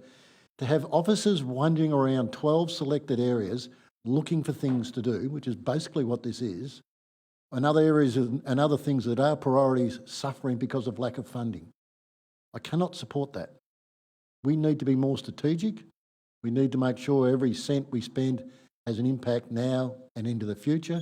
We need to make sure this is sustainable and benefits of the future generations. This does none of that. Thank you, Councillor. Councillor McKern. Thank you, Mr Mayor. I wholeheartedly agree with Councillor Milliken. Sure, council is judged on the state of its streets, roads, parks, the amount of rubbish lying around. This is understood. We all get that. That's what operational budgets are for. That's why out of roughly a budget of about 180 million, this council already puts 120 million into operational budgets for cleaning and street repairs and footpath repairs. Our capital works budget runs at about 60 million is what I'm after. And that has been absolutely slashed and burnt for this coming year.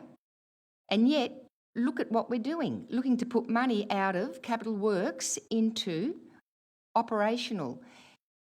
We can do something like this within our current budget. We just have to work smarter. Because remember that this comes, Mr. Mayor, at a cost. Take money out of capital works and putting it into operational, what does this mean? Reduce sporting upgrades like female change rooms, which are a priority. None of those. Forget about traffic calming treatments, which are a priority for our community, new playgrounds, upgrades to toilet blocks, new bike paths, action on climate. These are all strategic objectives that have been slashed and burned thanks to a proposal like this. I say we can do this, we do it within our existing operational budget, Mr. Mayor, and not take money out of capital works. Thank you, councillor. Do we have any other councillors wishing to speak to the item? No? Well, I will too. Look, I must confer that I did go on a visit with Councillor Garotti around his ward, and each person came out of their home almost like a curated program from Wizard of Oz. They said exactly what he was saying here, but I know he didn't set it up. Well, it would have been too complicated. There was a cast of 20. I do acknowledge that these are issues that are raised by residents. Councillor Garotti then rolled out a long line of CRMs, we call them, where we send it to officers to go and take attention and look at potholes, footpaths, intersections, the whole lot, fences. So that speaks to that very much. But look, while I recognise that there are a few avenues to deal with this, I'm concerned that this is a very large sum to our budget, and there's some good information that we've got as a result of this report and this initiative. And I need to approach this, and I think we as a council really need to approach this very strategically. In June 2022, we adopted a 10-year asset management plan. If councillors feel this is failing, then we need to consider this strategically, and this is not what this is tonight. I would be interested to see the level of service review acted upon and brought forward as soon as possible. And I'm also fully supportive of the extreme weather budget allocation that is part of this agenda item this evening. But as it stands, there is a non-strategic allocation of resources, I think of 540 when we take out the level of service review. And I can't support that going to this council budget under these constraints that we're trying to manage this year. So I can't support this recommendation before us, and I believe I'll be supporting the foreshadowed motion if this first one does not get passed. With that, I now put the motion as before us. Would you like to write a reply? Sorry? Yeah, look, Mayor, I'll just point out a comment. I don't think comments from an esteemed colleague of slashing and burning budgets are appropriate because we're certainly not doing that. Thank you, Mayor. Thank you, Councillor. All right, point noted. Now, we'll be moving the motion as before us on the papers. All those in favour? 4. All those against? All right. Well, that leaves us with a 4-4. Councillors, in line with councillors' governance rules, I note that the current vote is an item for 4-4 against and for the motion. In order for a decision to be made, I need to exercise my casting vote. But before I do that, I will note that Councillor Elizabeth Neely spoke to me today and also voiced her concerns about the particular blitz element as well. So on that and my position too, I will be voting against the papers as is. So then I now declare this motion lost, and we will be moving to another motion, the foreshadowed motion. Could we have that on the screen, please? Could the councillor, we have a mover? I'll move. The basic change is item 2, that we refer 120,000 of the 23-24 budget process for resourcing the staff to begin the review of the current council service level of service for all asset classes within the asset and city services directory, and the other 2 renumbered. I so move. Thank you, councillor. Do we have a seconder? Councillor McKern? As mover, would you like to speak to the item? Do I have the opportunity to speak? I've already spoken to this item. Yes, it's a new motion. You do. I think this addresses the concerns we raised before. This will be targeted. We're looking at the levels of service for all the asset classes right across the city. So in a strategic way, we are looking at, is the level of service we have for all the classes meeting the standard required by our community? And we've done this previously. We've lifted the amount of money we put into footpaths in the last few years. As stated before, we looked at the graffiti and we listed the amount of money we were spending graffiti. We're not just targeting 12 selected areas. We're looking right across the city. What is the need? What is the priority? And how much would it cost to lift the service right across the city for every asset classes? This is sustainable, this is strategic, and this is targeted to provide benefit now and benefit in the future. So I'll support this motion. You, councillor, would the seconder like to speak? Thank you, Mr Mayor. Just to say that I support the words that Councillor Malikan, the mover, has just made. I think it is important, particularly when you're talking about large sums like this, that they are strategically planned. Thank you. Any other councillor wish to speak to the item? Councillor De Pasquale. Yeah, thank you, Mayor. Look, sometimes it gets to a point where it feels to me like councillors sound like officers sometimes. It's like, everything's perfect, everything is perfect. The Capital Works program is perfect the way that it is. Effectively making the councillor a role defunct. What are we doing here if we're not challenging officers' recommendations and how the budget is running and planned out? We're in a situation where the state government is making us put in a 10-year plan, which is 2.5 council terms, a 10-year plan to say, okay, councillors, you guys and girls don't know how you're doing your job, or you really got no say in things, so you may as well just run a 10-year plan out, and whoever gets voted on doesn't really matter. And then the residents who vote us on want action, they want change, they want us to be representing them, and it's just like, well, just let the officers run the show. So I'm not in favour of this alternate recommendation here. I'll be voting against it. Unfortunately, there are some times where councillors just understand and listen to the community and understand that the ship's in the right direction. There's just avenues that we can use to make it a little bit better. That's my point. Thank you, Mayor. Thank you, councillor. Any other councillor wish to speak to the item? Councillor Grotti. Yeah, I'll be voting against this motion. $120,000 to deliver nothing. No tangible improvements on the ground. So that's Councillor Malikan's solution, to allocate $120,000 to deliver nothing on the ground. So no way can I support this. I'll be calling for a division so that the community knows loud and clear where I stand on these issues. Councillor Demirais.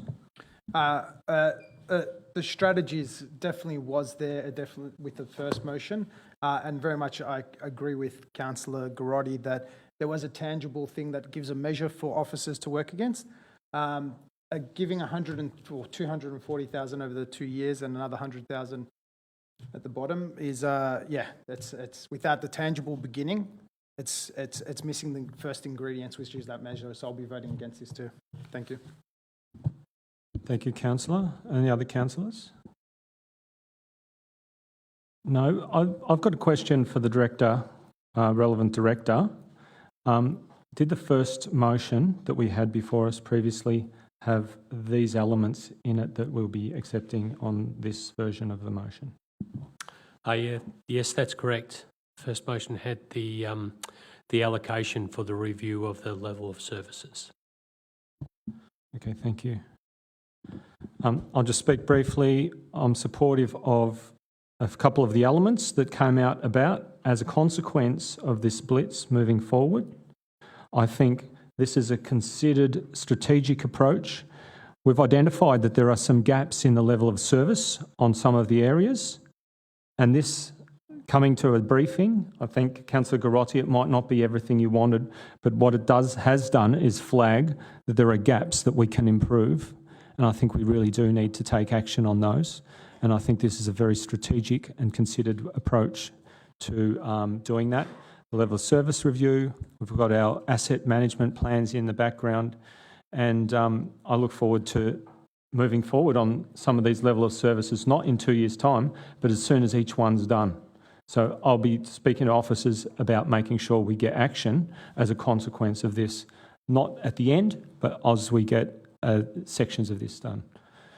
With that, I would offer the right of reply to the mover again. Yeah, thanks very much. As it was pointed out, that this is exactly what was in the previous motion. The only thing that's been removed is the $660,000 to do a trial in 12 areas of work that we don't know what it is.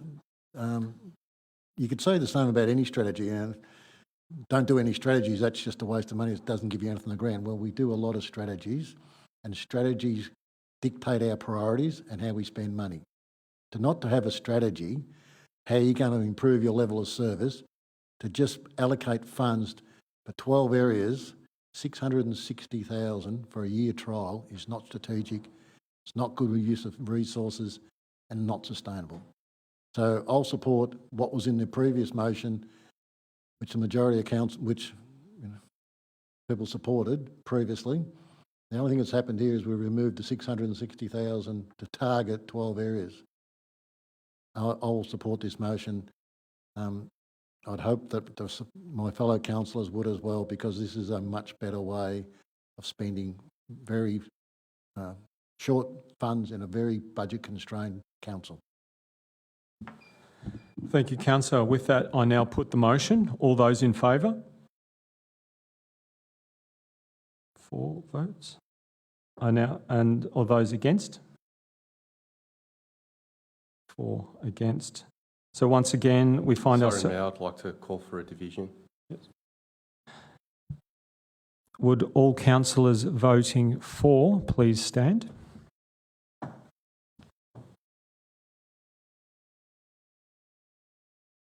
Thank you, please sit. And all councillors voting against, please stand.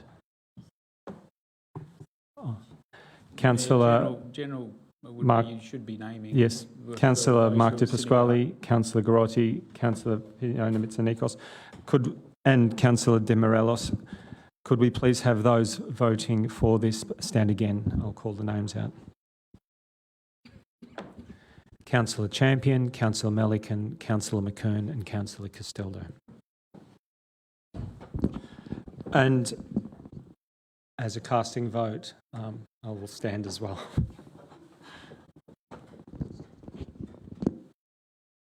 I then declare the motion carried.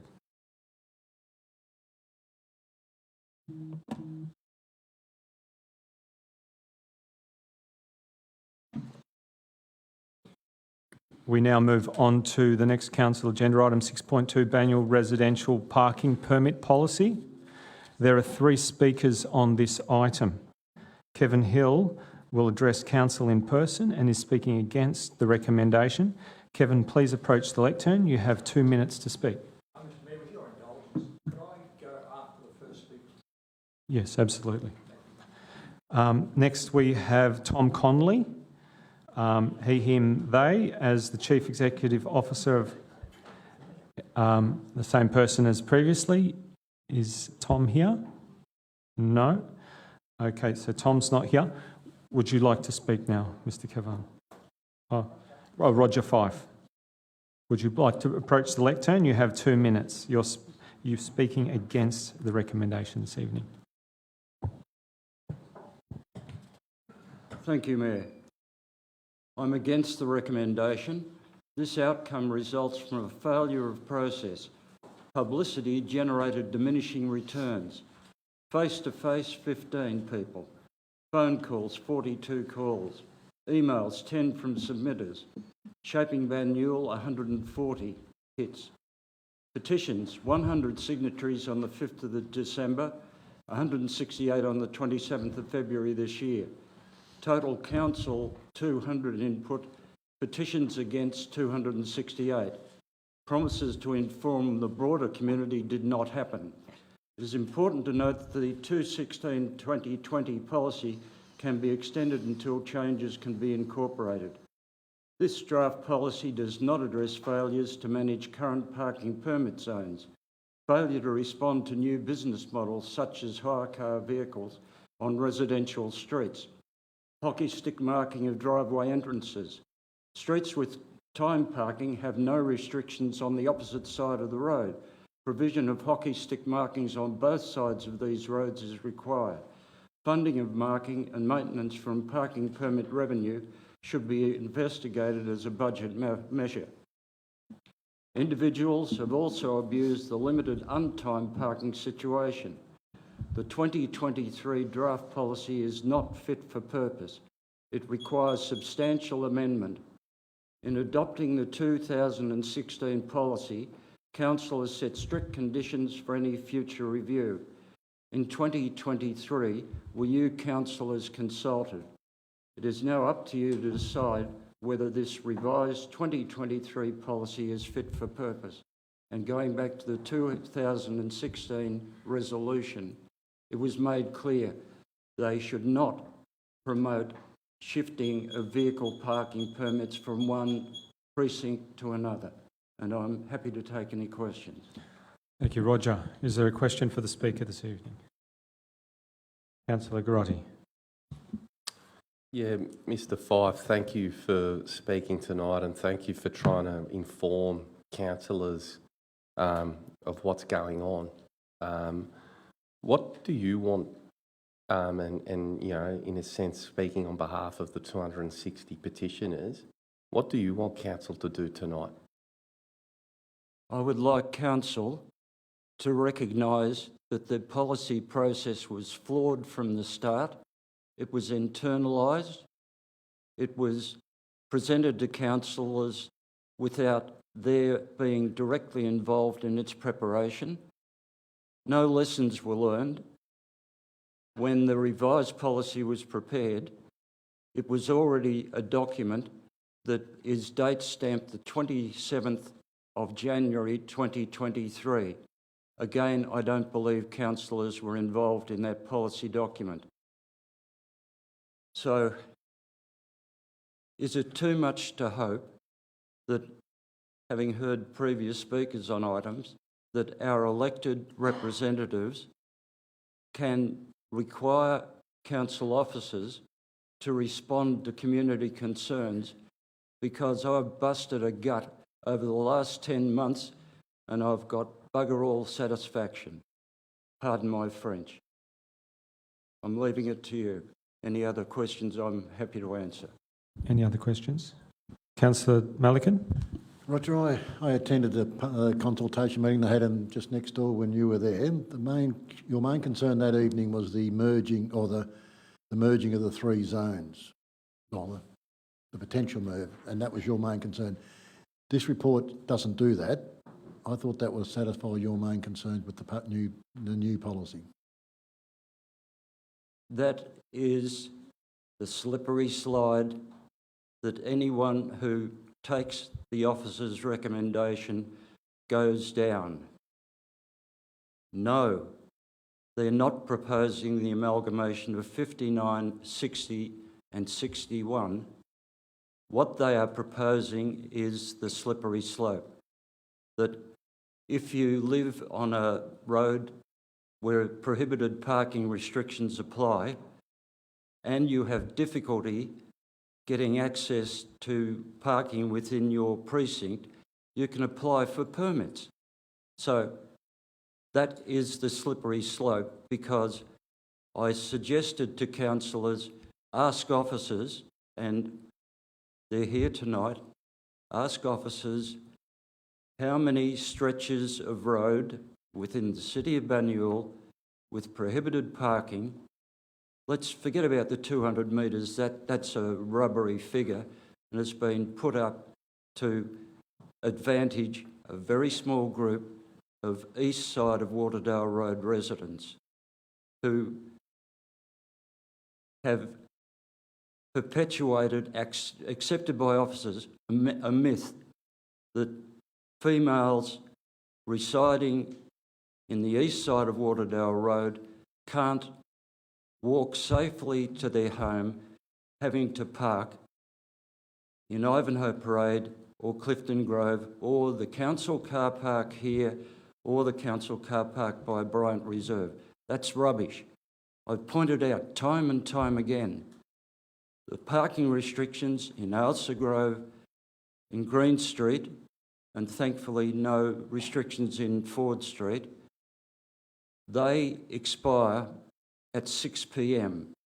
So if somebody wishes to park in any of those streets, they can get there at 1 minute past 4, and you can rest assured they're not going to get a ticket if they're still there at 6 o'clock. The other thing is, and you all have the email from Jonathan Risby to me, which was CC'd to all councillors, and he has made clear that it is council policy to have within each precinct with time parking restrictions, it is council policy to have parking permit on one side of the street or sections of the street and untimed parking on the other sections of the street.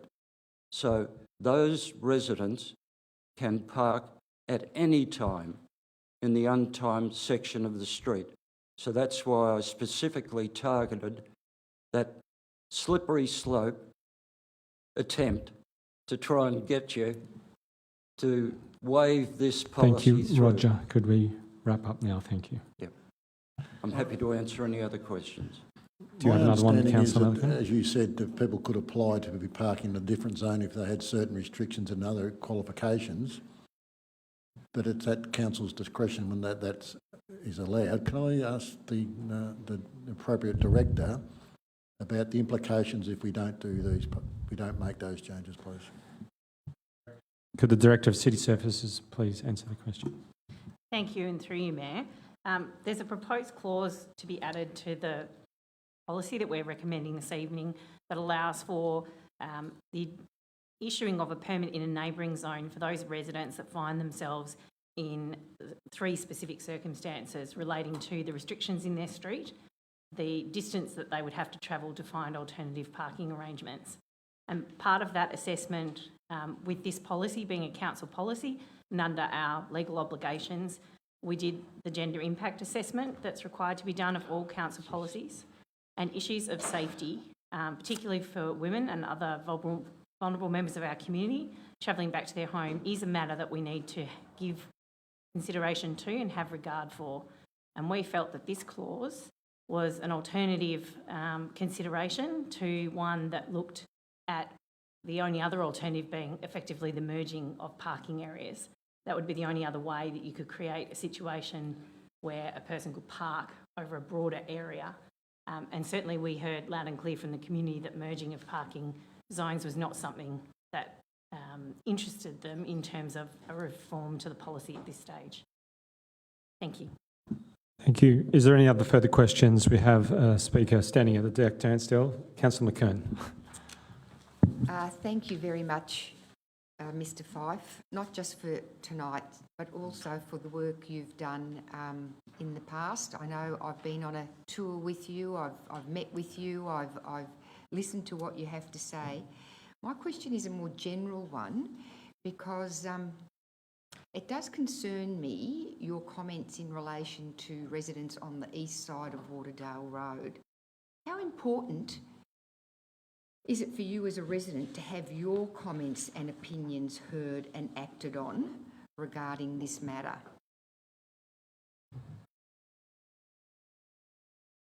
It is not important to me.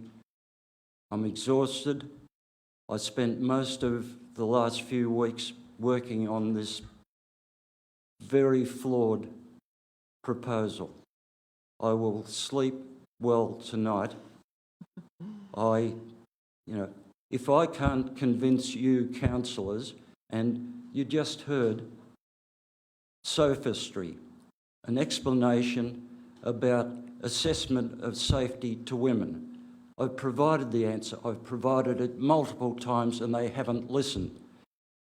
On those streets on the opposite side of Waterdale Road, they can park whenever they want in the untimed parking areas for as long as they want. On the sides that have timed parking, they can go there at 4:01 and stay there until 11 o'clock, get out of there by 11:01, and again, they won't be fined. So that is why I ask that that particular reference in 3.4 and 3.9 be deleted, because 1 offers the opportunity and 3.9, where occurring, says this is how you can apply for a review.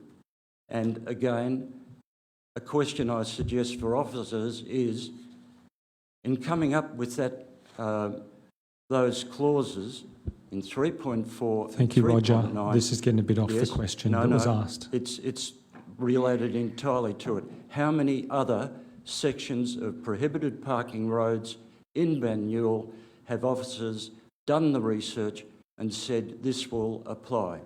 And I have given a couple of instances to Councillor Melican with Lower Plenty Road. So again, Thank you, Roger. Do that. Thank you, Mr. Fife. Okay. You may take a seat. Thank Thank you. That's most questions for a resident that I've seen for some time, so you're doing well. We next have Mr. Kevan Hill. Would you like to approach the lectern? You have 2 minutes. Thank you. Thank you, Mayor and councillors. I'm speaking against the motion. Look, quite sure where to start. We have a comment here about the gender concerns for this safety measure. That's a complete furphy. If these people on the east side of Waterdale Road wish to park somewhere where it's safer, they've got a place in the dark 100 metres away in Low Street. I can't see the difference in walking in the dark for 100 metres from Low Street to walking 50 metres in the dark through the park next to their premises on Waterdale Road. It's a complete furphy.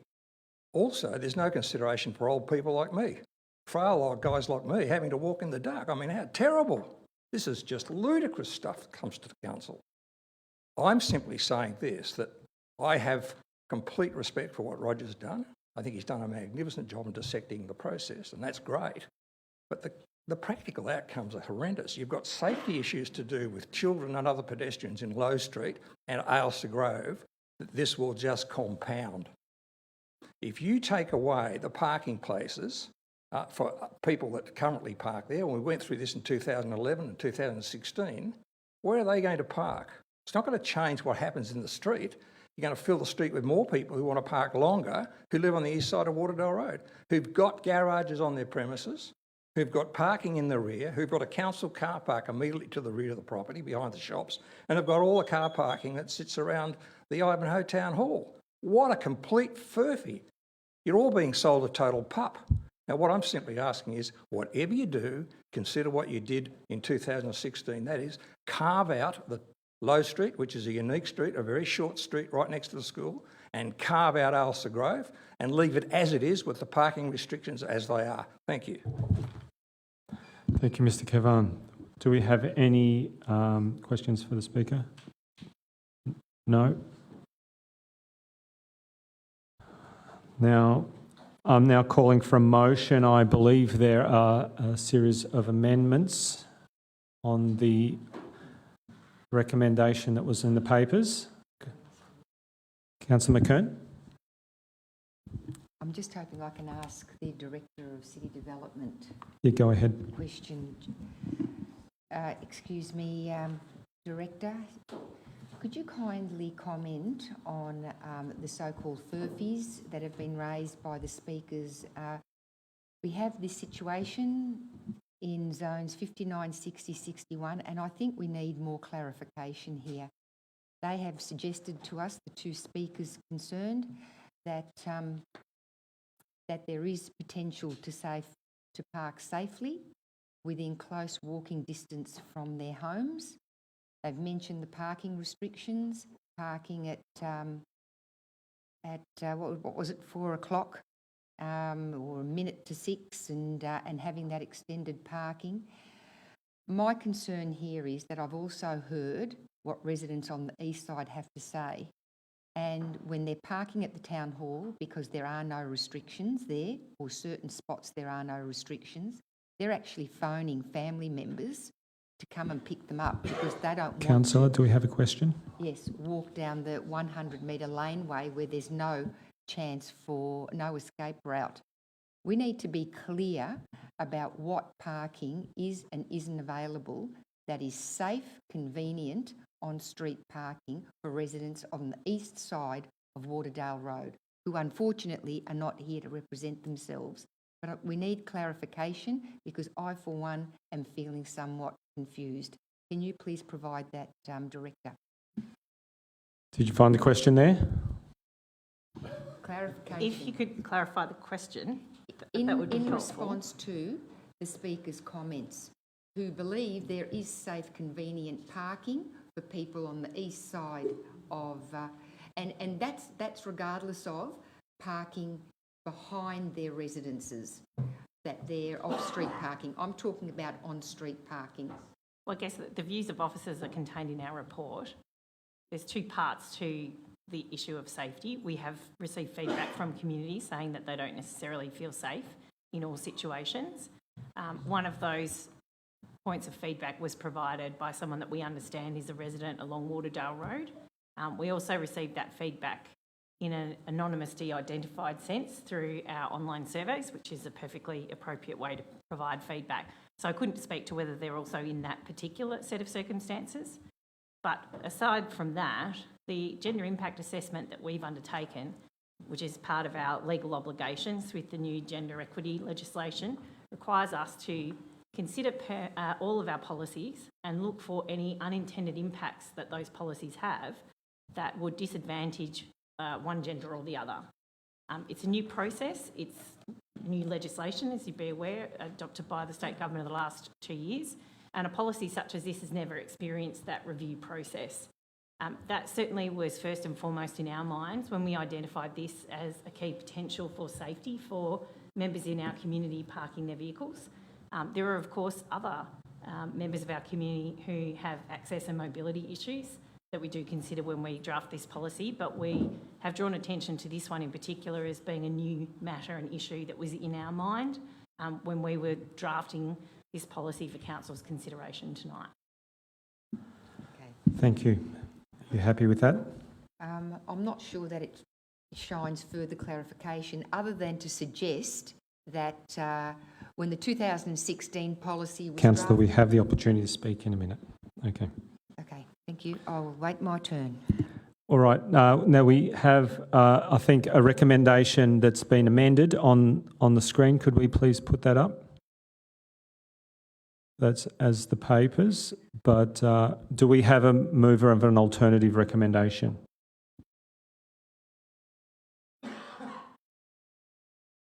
Yes? Do we have a mover? Councillor McKern? Could we please put that up? Thank you.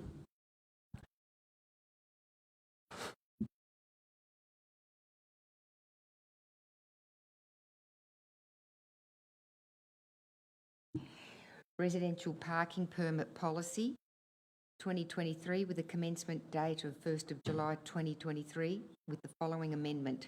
Inclusion of a condition that, at the time of renewal, permit holders are to be advised that the following vehicle categories are not eligible for a parking permit: trucks, heavy vehicles, motorhomes, caravans, boats, machinery or equipment, trailers or any vehicle or machinery that is designed or modified to be towed by another vehicle. Note that point 2, note that the current residential parking permit policy will continue to apply up to the 30th of June 2023. 3, advise the community and submitters to the Banyule residential parking permit policy process of the adoption of the policy as amended. Thank them for their input and provide a copy of the policy on the Banyule website. 4, receive reports on the following issues that have arisen during the consultation on the residential parking permit policy. A, the implications that new swimming pools can have in diminishing the opportunities for on-site car parking and how this can be considered in swimming pool planning permit applications. B, the parking of trucks, heavy vehicles, motorhomes, caravans, boats, machinery or equipment, trailers or any vehicle or machinery that is designed or modified to be towed by another vehicle in residential streets and how this can be better addressed and managed. C, the use of public street car parking by private hire car vehicle operators and how this can be managed. D, the use of public street car parking by customers of residential properties that are being operated for profit as short stay accommodation and how this can be managed. And E, the use of hockey stick line markings on either side of crossovers to support the unimpeded entry and egress from residential properties in timed parking zones and in areas where parking is limited. The report could consider the implications, including funding of maintaining and increasing hockey stick line markings. Mr. Mayor. Is that it, Councillor? That's good. All right. Do we have a seconder? Councillor Malikan. As mover, Councillor McKern, do you like to speak to the item? Thank you, Mr. Mayor. I think we have been working towards a balanced outcome, and this has been a very complex situation for all councillors involved. We need to consider the needs of residents on the west side of Waterdale Road, especially Ailsa Grove, Low Street, the head of Green Street and the head of Ford Street, who are concerned about congestion, blocked driveways, reduced parking, on-street parking for residents in those streets. And I just hope that some of these reports back to Council will help to address some of these issues. But we also need to consider the safety concerns raised by residents living on the east side of Waterdale Road. And unlike the previous residential policy, Council is now obliged to address gender inequality to reduce family violence against women and gender diverse people under the Gender Equality Act. And whilst our speakers didn't seem to give a lot of credence to this aspect, I have spoken to residents on the east side who feel very differently. Whilst I appreciate that not everyone's going to be happy with the amended recommendation, I'd like to think that we have heard you, we've heard all the voices of our community, and your voices have made a difference. Revisions have been made to the draft in relation to not merging zones 59, 60 and 61, and I hope you consider that an improvement. Reports are being requested from officers through the motion that has been put forward, and whilst this outcome, should it be voted for tonight, does not necessarily suit everyone, it is an attempt to strike a balance for safe, convenient, on-street parking for all residents. No one should feel threatened or afraid of walking from their parked car on the street to their home. Thank you, Mr Mayor. Thank you, councillor. Would the seconder like to speak to the item? I'd like to thank Roger for raising many, many concerns. Certainly the boats, trailer and trucks issue was interesting. I spoke to Jonathan Risby at length about that and how local laws cover a lot of that, but it's very good that Roger, and he raised lots of other interesting and things we hadn't really considered before, so I thank him for that. And we've talked a lot about this ability of people to apply for a position, a spot in the opposite zone. This is not just a Waterdale Road issue. This is an issue that will come up right across the entire city, and as Roger pointed out, we talked about one in Lower Plenty Road.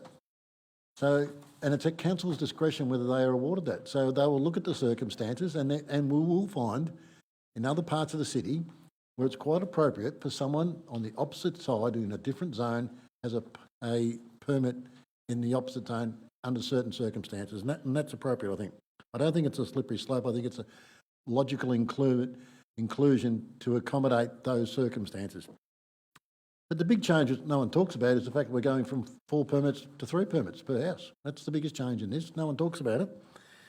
But it's interesting, I looked up the Bureau of Statistics or the census data, and the number of houses in Banyule that have 2 or more cars is 55% compared to a 51% right across Melbourne. And the number is increasing in Banyule. So the number of cars per household is increasing. And the other thing I often think about is the highest selling car in Australia is the Toyota Hilux. The cars are getting bigger and the spaces are not getting bigger. And the streets aren't certainly getting wider. So we need to look at this. But then I disagree with Roger on the shared cars. I think we should be encouraging shared cars.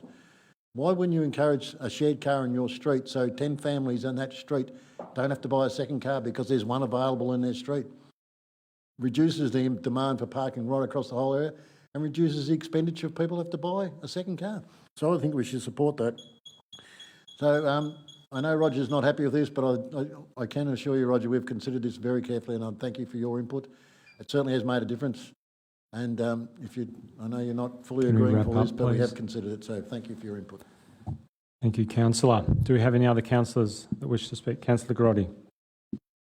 Yeah, thank you, Mayor. I'm certainly supportive of item number 4, and that was, I pulled together the wording for that, basically, and provided it to the ward councillor because I thought that we've got community members that are fronting up to consultations, that are doing emails, that are engaging in the process, that may be raising issues that don't directly relate to the policy, and they're being knocked back and, in my view, disrespected.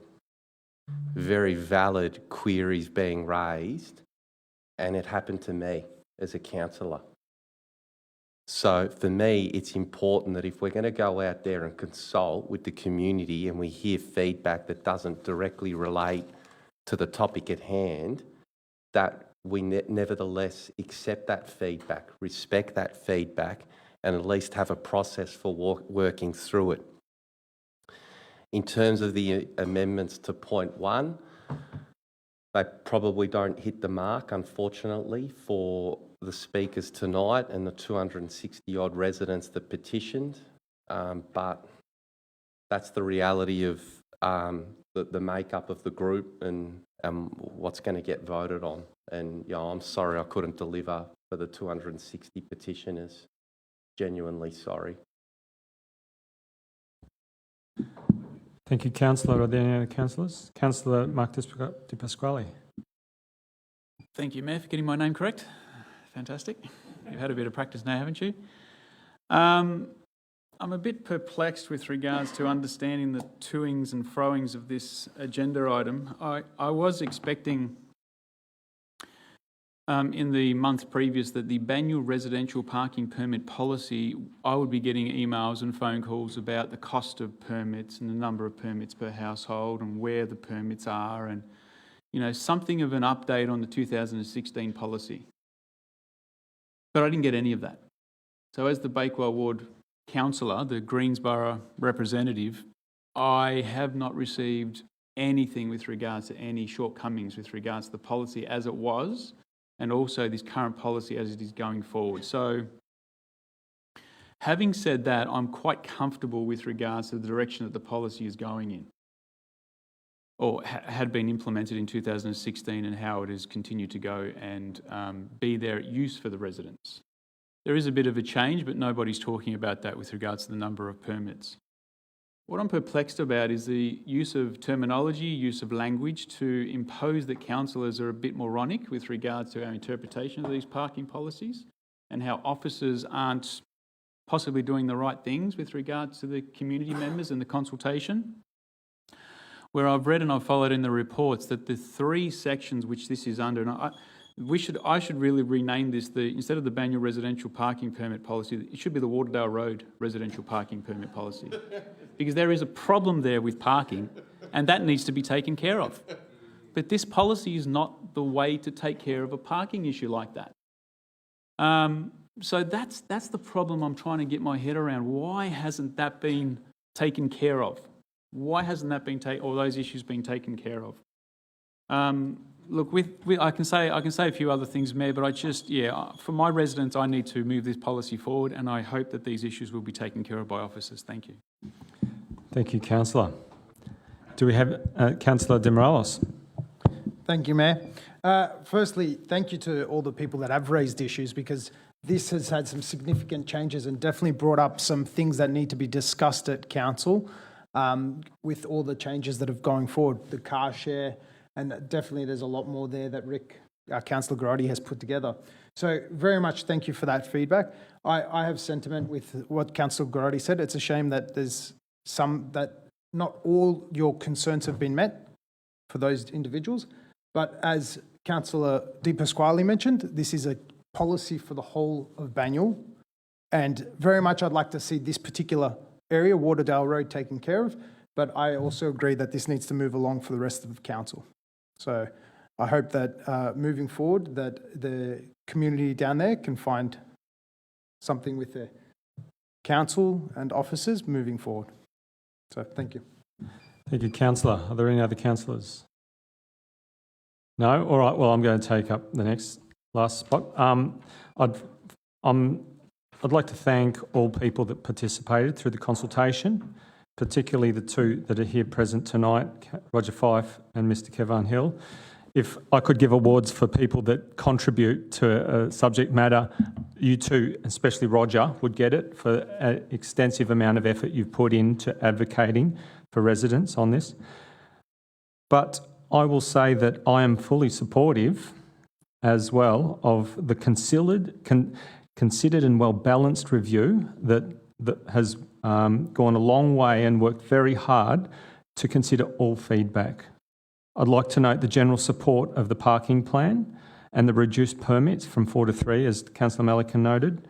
I'm supportive of the solution addressing the concerns on the east side of Waterdale Road and the consequential concerns of those on the 2 adjoining permit zones by not merging the 3 zones, but adding an important clause, 3.9, noting the length of offices that the officers have gone to and undertaken to consider gender impact assessment. Now, I know the male and the female experience in a dark street at night is very different. My partner and so many women have spoken to me about the way they feel in that environment. We shouldn't expect women to go home at 4:01 to be safe. So that sends a flag to me. I'm comfortable with everything else that was put forward. I'd also like to acknowledge the significant work of our councillors, Councillor McKern and Councillor Garotti, for trying to have the views of our community heard as much as possible and incorporated. And when we look at the level of changes to that recommendation, we can see that they've gone a very extensive way to try and accommodate those.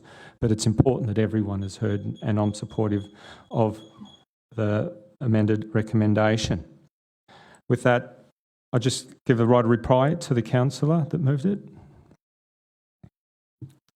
I'd like to actually thank Councillor Garotti for point 4. He put quite a bit of work into that, and it was a good collaborative process. So thank you very much, Councillor Garotti, for putting that forward, because I actually think that's going to make a difference to how parking is perceived and occurs in those hotspot areas, particularly the 4 streets we've mentioned.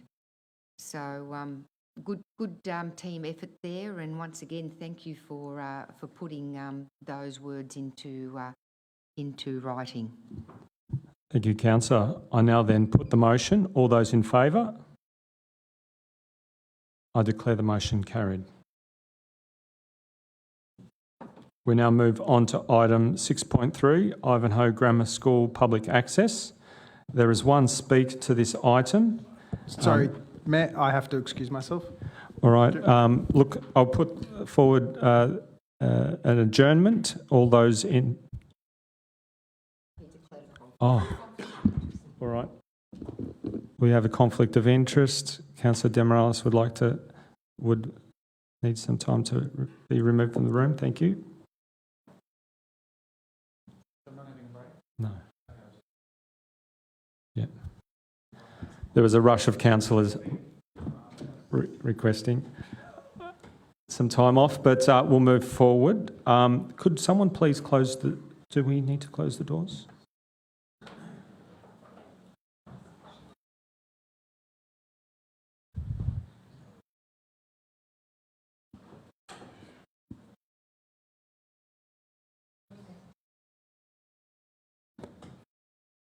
And the other? We need to close the doors? No? Yep. All right. Now there is one speaker for this item. Kevin Bagini will address the council in person and is speaking for the recommendation. Kevin, please approach the lectern. You have 2 minutes. Mr. Mayor, am I the only speaker? I'm surprised. I have considered the 3 points of Council's recommendations for this matter, and it's clear to me what it is that Council is doing and why. Point 3 is the one that matters to me. It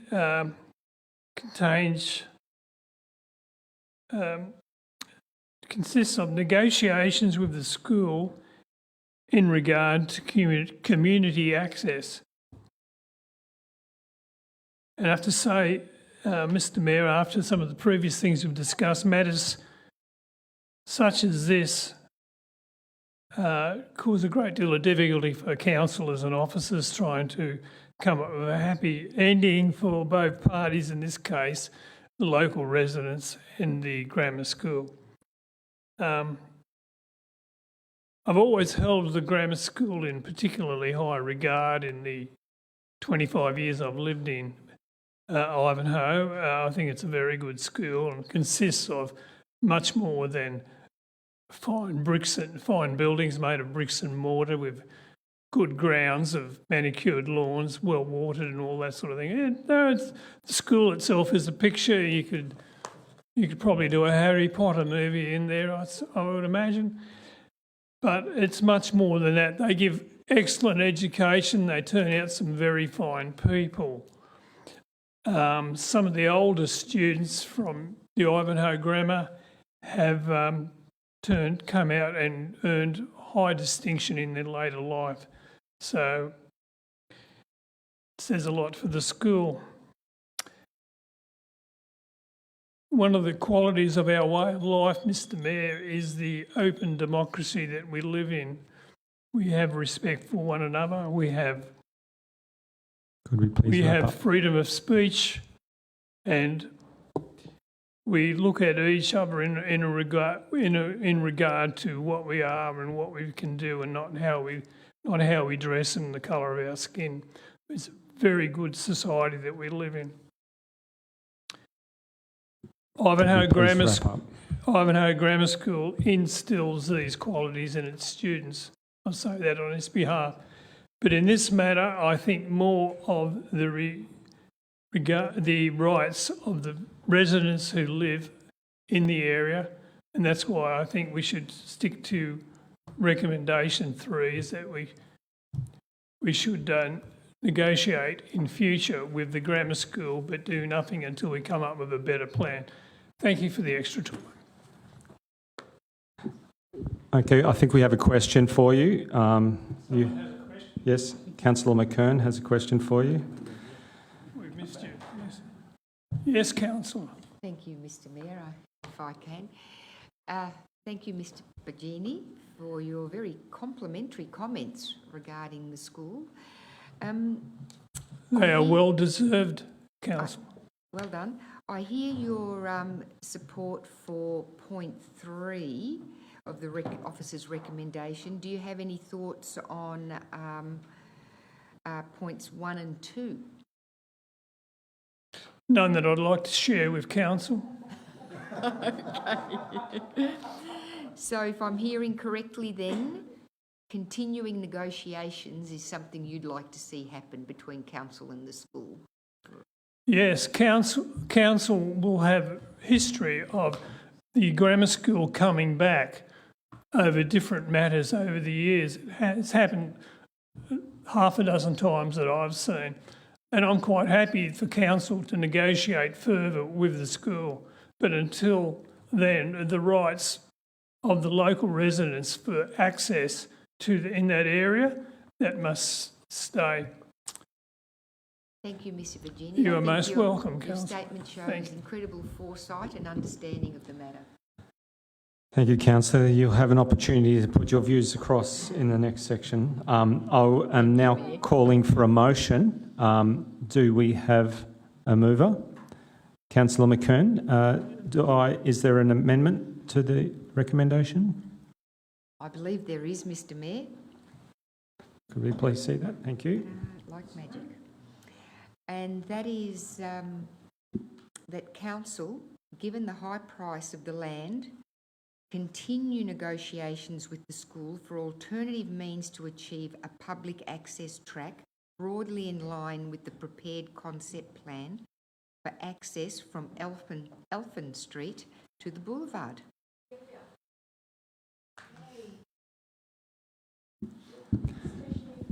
Thank you. Do we have a seconder? Councillor Melican. As mover, would you like to speak to the item? Mayor, can I please just get clarification with this? Yes. So point 1, is this a new point 1? A new point 1, yes, Point amendment. 1 looks similar to point 3, where there's continued negotiations with the grammar school. How does that work? Councillor McKern, could you address that question, please? I believe the question is how point 1 differs to point 3. Is that correct, Councillor Di Pasquale?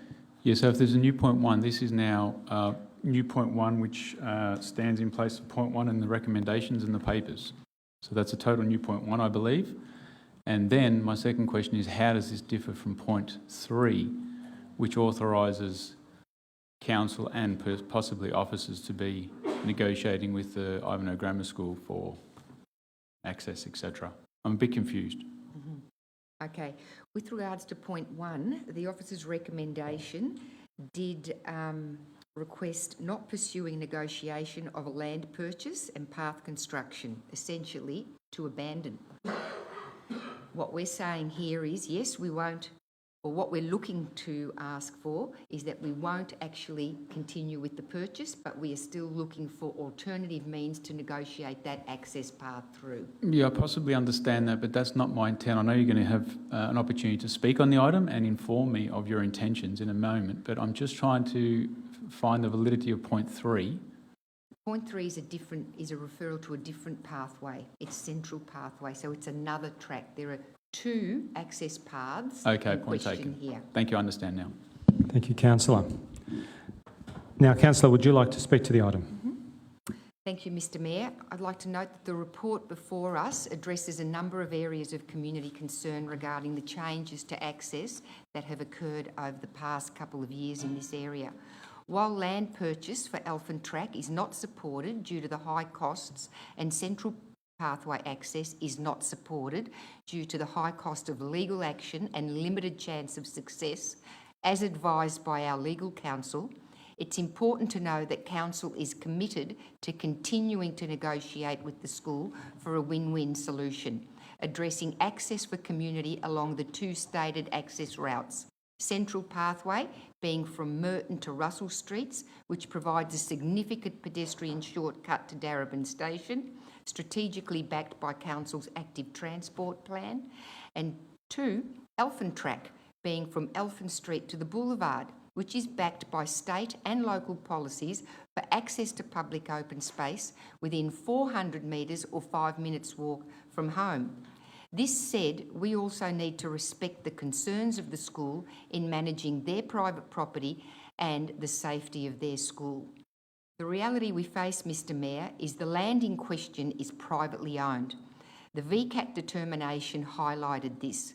While I'm sympathetic to resident expectations, we also need to observe the rule of law. What I want our community to know is that we have been actively pursuing this matter with legal advice, meetings with school representatives, discussions with residents, preparation of a design concept plan for Elphin Track. We've been busily working on the matter and we have not given up. As ward councillor, I understand the issues and I am sympathetic to the expectations of our community. From the very start, I've advocated and will continue to advocate for a win-win solution for what is a complex yet important matter for our community. I therefore welcome the advice that the school remains open to negotiations with Council. Thanks, Mr Mayor. Thank you, councillor. Do we have another councillor? Seconder. Can I just ask a couple of questions of the appropriate director? Yes, go ahead. Report talks about a new development plan and the potential for a senior years centre. Can you tell us about that, how they will be approved and council's role in those approvals? Please. Thank you, and through you, Mayor. The school currently has a development plan over the school site, which is due to, I think it runs out soon. So the first step for the school, if they're looking at any new buildings, and we do understand they look to invest in a senior school building in the future, would be to seek an amendment to their development plan, which is a process they come to council for permission. That process is subject to public consultation and exhibition. When that plan meets our satisfaction, we go out to the community. Should they be successful in getting an amendment to the development plan, they would then seek a planning permit for that building. The reason why that building is foreshadowed within this report is should those two steps happen within the process, then during the construction of that building, the use of that east-west bitumen footpath that currently exists would be very limited because of the impacts of construction. It's unlikely to be used by the school or, for that matter, anybody else during that construction period, which would be for a couple of years, we would think. I'd just like to support Councillor McKern. The Elphin Track is interesting that you would think it would be in the school's interest to pursue that connection given the usage they have of Chelsworth Park. But I think the Central Track is more the critical issue for this council, that there are alternatives to Eltham Street Park, and I know residents, I think the report talks about 250 metres further, but the Central Park is quite an important link to the station, as Councillor McKern said, and I think that's the one we need to be negotiating with the school. Obviously the school is a very valuable and significant piece of infrastructure within Banyule, and we should have a decent, well-respected working relationship with the school that mutually benefits both of us, and that's what we need to achieve. And I think if we do achieve that, then we will come to a reasonable outcome without going to VCAT, without going to lawyers, without threatening each other. And that's where I think we need to get to. And my negotiations and my experience with the school, they've been very cooperative, and you know, they are a business. We have to appreciate that as well, but they are a local business that basically supports the community, and they support many of the things that council is trying to achieve. And as the speaker said, many of their ex-students are now still within Banyule and still support the school. So we are very much tied together with the school, and we've both got the same ideals, same principles, and we all try and make Banyule a better place. So I can't see why we can't negotiate a reasonable outcome on both these paths. Thank you, councillor. Do we have any other councillors? Yeah, thank you, Mayor. I wasn't going to comment, and I'm certainly in favour of the motion, but for a colleague to say point blank that we're lock and step values-based with a private school with fees that cost $20,000 a year to attend, I'm just appalled by that sort of a comment. I'm lock in step with our public schools. I'm lock in step with Bundoora Secondary College and doing what we can to back in local schools and public schools. To say we're lock in step values-based with a private school, don't associate with me with those comments, please. Can I just say I did not say we're locked in step. Okay, do we have any other councillors? Councillor Mark Di Pasquale. Mayor, I just want to ask another question about point one. Like, if I'm in favour. I'm in favour of giving the opportunity to continue negotiations, but how are these negotiations taking place? And probably with regards to the appropriate officer, how are these negotiations taking place? What's the timelines? What are going to be the implications? Is this I'm a bit concerned because I see the high price of land. I see here. I'm a bit concerned. Okay, thank you. Can the most relevant officer please respond to that? Natasha. Thank you, and through you, Mayor. I myself and our CEO, Alison Beckwith, have met with the school on a number of occasions over the past year and a bit that I've been with Banyule. Those discussions have been in relation to progressing ongoing exploration of access as well as other matters with the school that we collaborate with over time. At this stage, there hasn't been a formal tabling of a proposition, if you like, on the basis that those discussions continue. We're looking for an amicable solution, in particular to the east-west pathway. I think that's probably where our officer focus has been more readily, where we feel there's more openness in the discussion about how we might look at that towards the future. There are some practical constraints to the other track, which we would still need to overcome with the school in order to make the access work through their land. But again, we would continue to make representations to negotiate with them. I couldn't speak to the success of those negotiations in that particular instance. Thank you. Do we have any other councillors? No? Well, I'll take the opportunity. First, like to thank the Speaker this evening. I also agree with you often when you come here, and I do tonight. And there was a very important comment made about values. It's not what values we say we have, it's the values that we live by and take action on which really matters. And I think that's a really important thing when we're addressing this item. This is an unfortunate set of circumstances we find ourselves in, and we have a school that obviously has some pressures from those that seek to increase safety by increasing fencing around the school.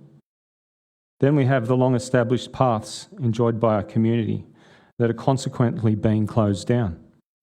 Council has advocated for the community to provide those long-established pathways through a range of processes. And while the school may have the right to close the community out, I hope they consider their ability to welcome and be the best neighbour they can be to the surrounding residents and enable the pathways to continue to operate, especially the Merton to Russell Street pathway. We now have a motion. Would the mover wish to provide a reply? No, thank you, Mr. Mayor. We now have a motion before us. All those in favour? I declare the motion carried. Councillor Demaratos can come back in the room if someone could, please. Let him back in.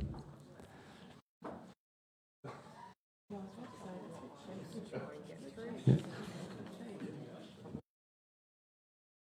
I'd just like to thank everyone. This has been a long council meeting. We've got just a couple more items.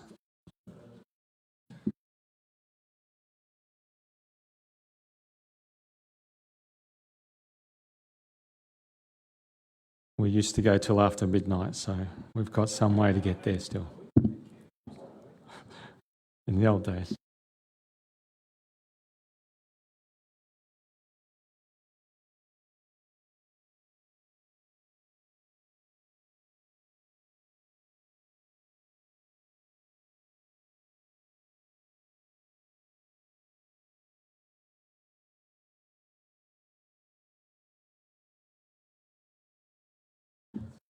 All right, we now move on to item 6.4, tree removal associated with Watsonia Town Square development, P105 2030. There are no speakers on this item. Councillors, there is an officer report before you, set out on the agenda papers. I'm now calling for a mover of the motion. Councillor Mark Di Pasquale, as per the papers. Yes, thank you, Mayor, as per the papers. And do we have a seconder? Councillor Garotti. Would the mover like to speak to the item? Yes, Mayor, this is just to forward further process and planning for execution of the Watsonia Town Square, which aims to start build, I believe, second half of this year and finish as soon as possible. So a couple of emails I just want to let the community know I've been hearing and dealing with, just with regards to traders and community accessing Watsonia shops during the process as well. Or every step is going to be taken to make sure that there's less impact as possible. There will be some, but we'll try and, officers have promised that they're going to do the best they possibly can, and we'll see how the contractors play out in that space. Thank you, Mayor. Thank you, Councillor. Would the seconder like to speak to the item? Would any other councillor like to speak to the item?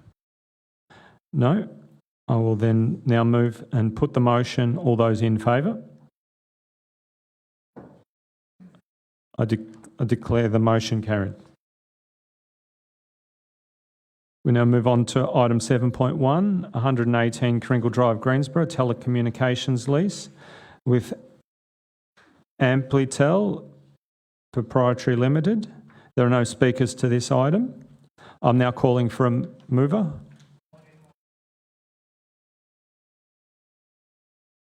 Councillor Melican, seconded Councillor Demorelos.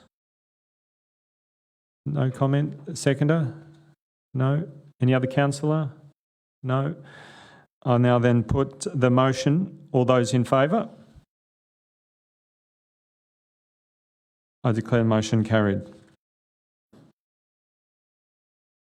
We now move on to item 7.2, Ivanhoe Sports Precinct Master Plan, Implementation Plan. There are 5 speakers on this item, another big one.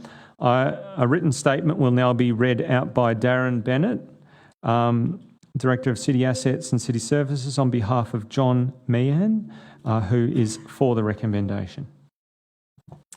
Thank you, through you, Mayor. As chairperson of Ivanhoe Bowling Club, our board fully supports the recommendations contained in the report to be considered by council. The tennis and bowling clubs celebrate their 110th year at the John Street site in 2022 and continue to be an important part of the local community. Last November, more than 100 tennis, bowls and local community attended a free event to celebrate the 110 years, with Councillor Alida McKern in attendance. The bowling club has completed a successful 2022-23 season with 4 Saturday, 4 Tuesday, 1 Tuesday night and 2 Thursday night sides competing, with 7 sides played in finals. We appreciate the council's continued support. Thank you. A written statement will be read out by Mark Gilio, Director of Corporate Services, on behalf of Dr. Nicholas Downs from the Ivanhoe Park Croquet Club, and is for the recommendation. Following recent consultation with Council, Ivanhoe Park Croquet Club is delighted to see a feasibility study for lighting of the croquet courts and the development of concept plans to improve the functionality, access and amenity of the croquet club rooms included in the sports precinct plan as goals with short-term priority. Look forward to working with Council in the immediate future in developing these plans and to their implementation. Thank you, Mark. Now we move on to Matt Perkins, who will address Council in person and is speaking against the recommendation.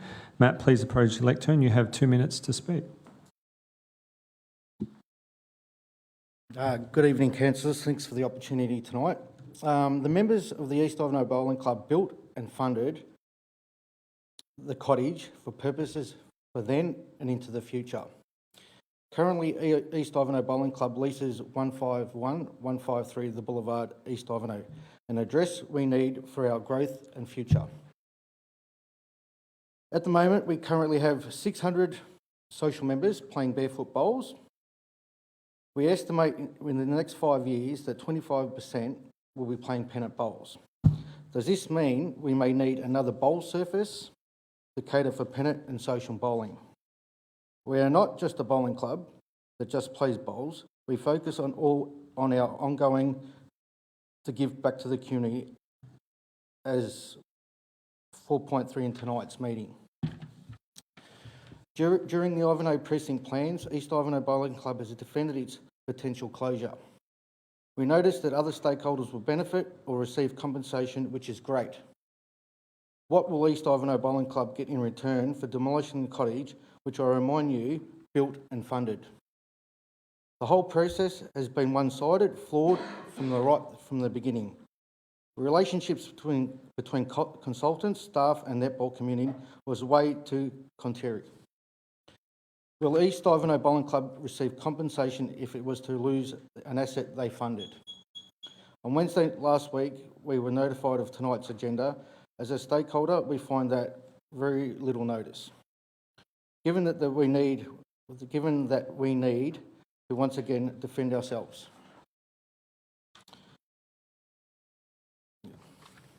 Thank you. Thank you. Do you have any questions for the Speaker? No, thank you. You may take a seat. Next up, we have Melinda Catlow. Will address Council in person and speaking for the recommendation. You may approach the lectern. You have 2 minutes. Thanks, Mayor and Councillors. I'm here on behalf of the Ivanhoe Tennis Club. The Ivanhoe Sports Precinct Plan has identified the loss of 2 tennis courts at Ivanhoe Park from the facilities of the Ivanhoe Tennis Club, and that's been identified for over 18 months and mooted for longer. Ivanhoe Tennis Club welcomes the implementation plan, particularly the identification of repairing and replacing walls, fences and access at the Ivanhoe Tennis Club John Street grounds as a short-term measure. It provides us with greater clarity and gives us a pathway for the future, reduces the uncertainty of what is going to happen in the precinct. While the clubhouse pickleball courts are identified as medium-term, this is understood on the basis that the timeframes required for such measures are longer. Ivanhoe Tennis Club would like to ensure that the programming of the fences and walls are urgently attended to. This is not only to demonstrate to our members that as part of the trade-off for losing their courts, they will have these repairs undertaken and see Ivanhoe Sports Precinct Plan as a positive, but it's also something that's needed to be addressed urgently. In relation to that, we'd like to see that council officers cooperate with us to try and minimise the impact on the club and undertake those works ideally between May and August. We'd also like to ensure that there's a clear transition of the Ivanhoe Park tennis courts. At the moment, there's been an uncertain future for these courts. They're suffering from tree root damage, and this needs to be addressed quickly. So we either need to lose these courts or we need to spend a lot of money on them. So we'd like to get some quick clarity around those issues. But overall, we'd like to thank Council for moving forward, and we'd like to see it move forward as quickly as possible. Thank you. Do you have any questions for the Speaker? Councillor McKern. Thank you, Ms Catlow. It's been a long night and you've waited a long time to speak your piece, so thank you for your patience. I think you've raised 2 interesting points that I just wanted to know what response you'd like from Council or the officers this evening. First, around the timing of works, and 2, around your concern regarding tree roots to the existing courts. Yep. What would you like to see us, how would you like to see this council respond this evening? Yeah, our club members are losing 2 courts, and so we'd really like to see something in return as quickly as possible. I think what we're doing is actually facilitating everything to go ahead and for netball to actually be accommodated at Ivanhoe Park. So we ask that, we respectfully get, updated retaining wall, which is not looking great at the moment, the fencing, which is looking very average, and also accessible access to the courts as quickly as possible. But we understand that those measures require significant works, and to try and minimise the impact on the John Street Court's usage, it'd be great if they could, ideally, and I know it's asking a lot, be undertaken sometime between May and August this year, if possible, so that we can move forward with our programs and securing John Street, which will then allow us to easily give up the Ivanhoe Park courts, which are really suffering from the eucalypts that are beside the court, which are lifting the court surfaces up. We're finding it really difficult to maintain those courts in some sort of playable condition because of that. Thank you, Ms Catlow. Mr Mayor, is it possible to ask the Director of Wellbeing to respond to that question and request at this point in time? Could the Director please respond? Thanks, Mayor. Thank you. Thanks for your question. Yes, as you know, officers have been out and we had an engineer out and we've had a look at the retaining wall and all the issues. So we do have a plan and a concept plan. And if we adopt the implementation plan tonight, some of those improvements will be in the first stage of the plan as well. But we will absolutely work with you, which we have expressed to you, to make sure that the improvements don't disrupt the club, and we'll work at a time that suits you. So that's a commitment, which we'd normally do working with resident clubs when we're doing any kind of improvements. Yep. Thanks. The Speaker as to whether that is a suitable response to her question? No, I don't think we need to do that sort of back and forth. Thank you, Melinda. We have one more speaker. Simon Dunks will address Council in person and is speaking against the recommendation. Simon, please approach the lectern. You have 2 minutes. Thank you. Once again, East Ivanhoe Bowls Club and the community find themselves in a situation of defence against the council, this time re the cottage. The cottage came into being because the club saw benefit in a domicile for the greenskeeper, along with the added bonuses of the security factor for the club and surrounding parklands, along with the community in general, of a 24/7 human guardian process. All of this still holds. The club and community, many of them return services, set about to raise donations from members until sufficient funds were achieved to pay for the cottage build. Roughly £2,000, today equitable to $1 to $2 million. They were also highly mindful of the cottage being an asset for the future. It would seem that while the council may own the land, the club owns the house they bought, built and paid for. This is an area currently under investigation by our lawyers, legal aid and other relevant professionals. We also have currently a petition in the community, Re-Save the Cottage. Amongst our other plans in the pipeline, one of which was instigated by the late Jack Charles, also a member, to name the snaking path behind the cottage with the Aboriginal local word for wombat, as there is sometimes a fat, healthy wombat who is resident in winter periodically under the cottage and seen in the grounds. We also have presented to Jack artefacts of stone that have been passed on for further investigation. And to finalise, we have in train the processes for establishing an HO classification for the address 151-153 The Boulevard.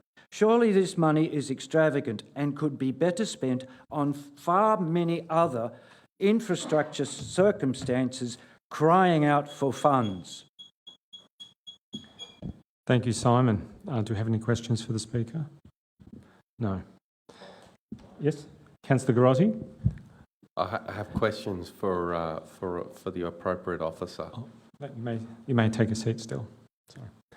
But thank you, Simon. Could the appropriate officer... Just through you, Mayor, to the appropriate officer. Some questions have been raised through comments tonight in my view, valid questions around compensation for a loss of asset that a club has invested significant funds in. What's the emerging council thinking on that?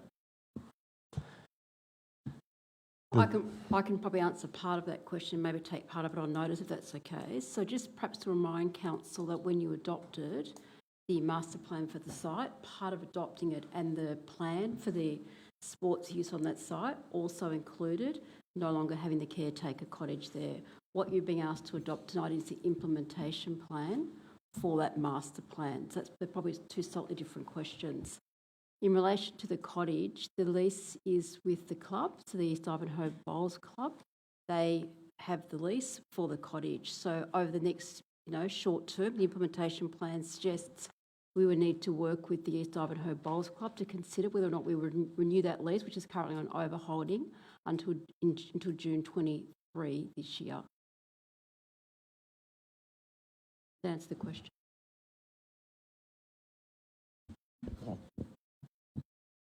Okay. We now have a motion before us this evening. Do we have a mover? Councillor McKern, and I will second that motion. As mover, do you wish to speak to the motion?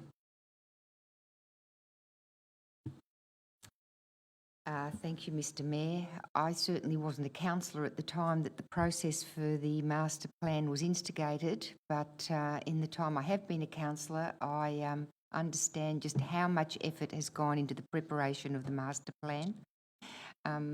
With all stakeholders involved, we have numerous sporting groups as well as residents in the area, and our own councillors have been heavily involved. And I believe it's been quite a thorough process. That was what first struck me when I joined the council. We did request the action framework at a meeting of council last year because of the complexity of the master plan, so that we can understand strategically what the priorities are.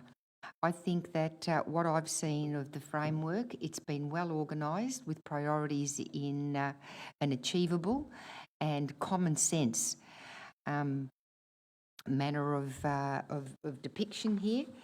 And I'm, for one, going to support this motion tonight, Mr Mayor. Thank you. Do any other councillors wish to speak to the item?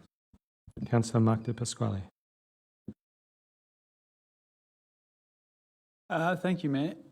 Yeah, look, I have a couple of concerns. The first concern is we've been through this a few times in that, we have an area of the community down there that has a lot of history, over 100 years for many of the clubs down there, so it's very difficult to be changing any of that.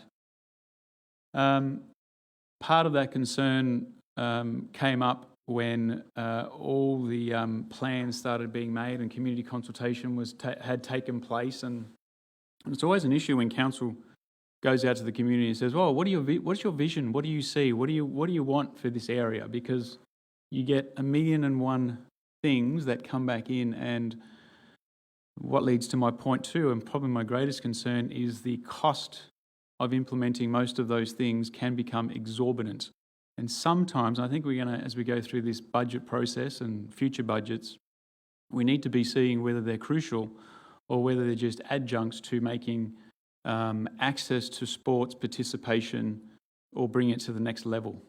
See, I got into this council because I wanted to ensure that every child,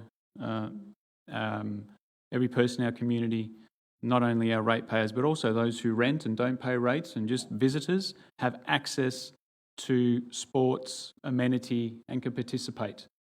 Now we start to get into a world where that participation goes to the next level, and it's got to be millions and millions of dollars. So we have some figures that if we put a 10% contingency on the plan as it is, it's about $14 million. We move forward a couple more years, it's going to be upwards of $20 million.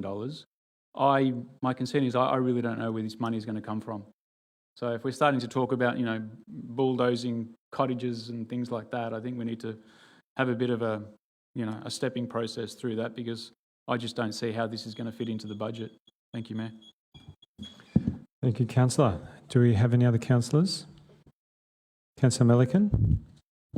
Yeah, as it's been mentioned, the sports precinct plan was adopted earlier. This is and as Councillor Di Pasquale said, this is a lot of money and a lot of projects.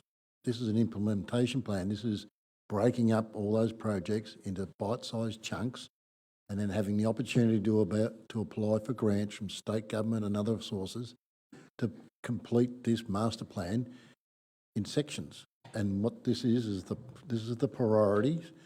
It's not set in stone, but this is what they're saying that they will be the priorities in the first phase of the implementation of the master plan.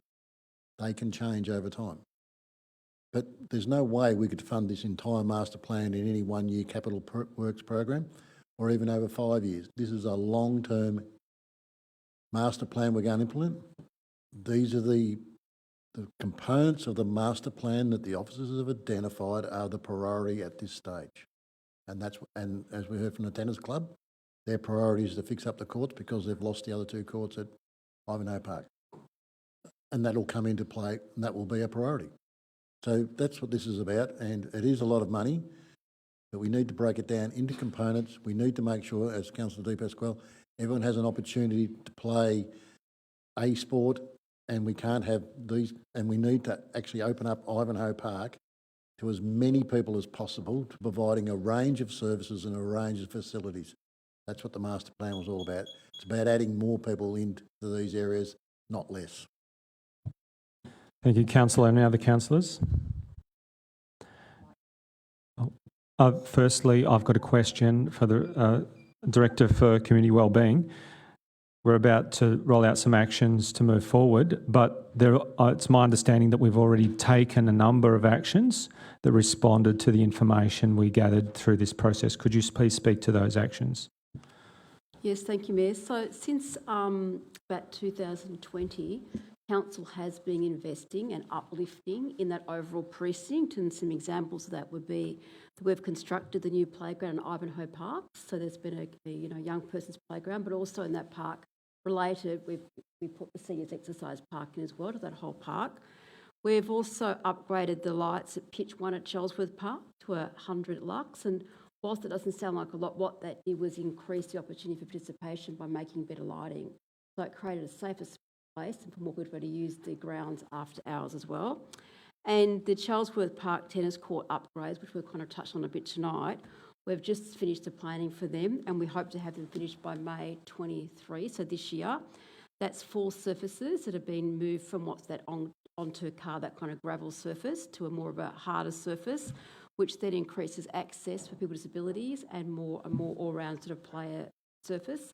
But most importantly, some of those courts are going on to what's called bookable, which means that community members can book them online when they're not available, when they're not being used for tournaments and competition and stuff. So it creates more access and participation for a whole bunch of community people who might not otherwise have access to those courts. That's in progress at the moment. Thank you. Now I'll take the opportunity. It's great to see this major sporting strategy moving forward with over 2,000 sports users and the broader community as well. Just like to note that the advocacy that has happened so far from all sporting clubs, not everyone got what they wanted, but we've worked very hard to achieve the best possible outcome for the maximum number of users, as can be heard from some of the community feedback this evening.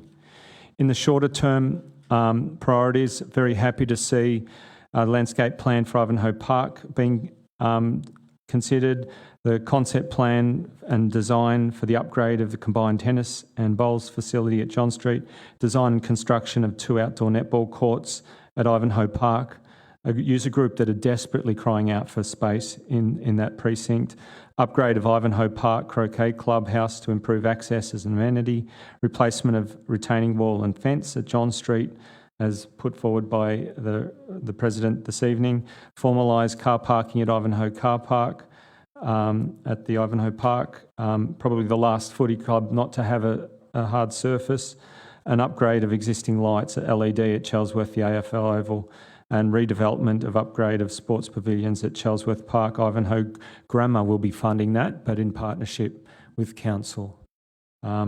It's a great big project, a long-term project, and I fully support the implementation plan presented tonight and the continuation of the implementation of this very well-considered strategy that will deliver for a broader community in the southern part of Banyule moving forward.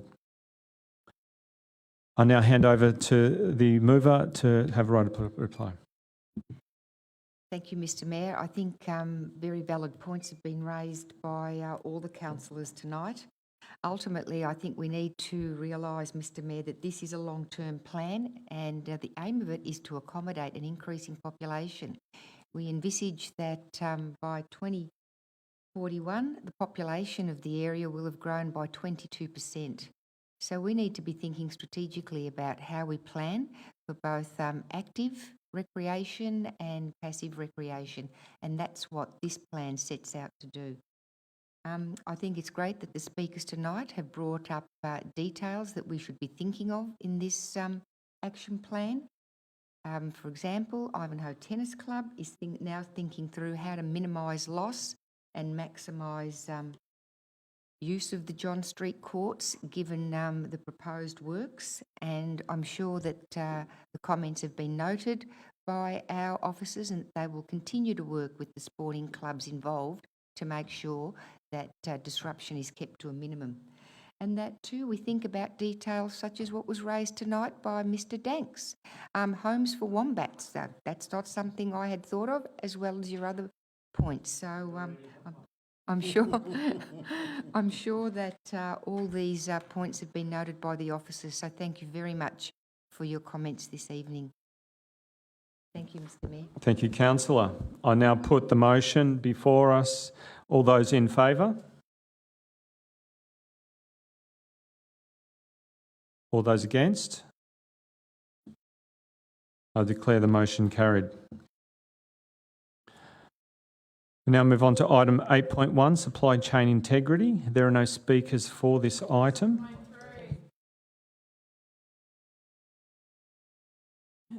Apologies. Apologies very much.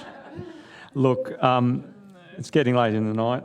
Now 7.3, thank you. Montmorency Community Hub, 1 to 3 Mountain View Road, Montmorency. There are 2 speakers on this item. Claire Flynn from Montmorency Community Hub will address council in person and is speaking against the recommendation. Claire, please approach the lectern. You have 2 minutes to speak.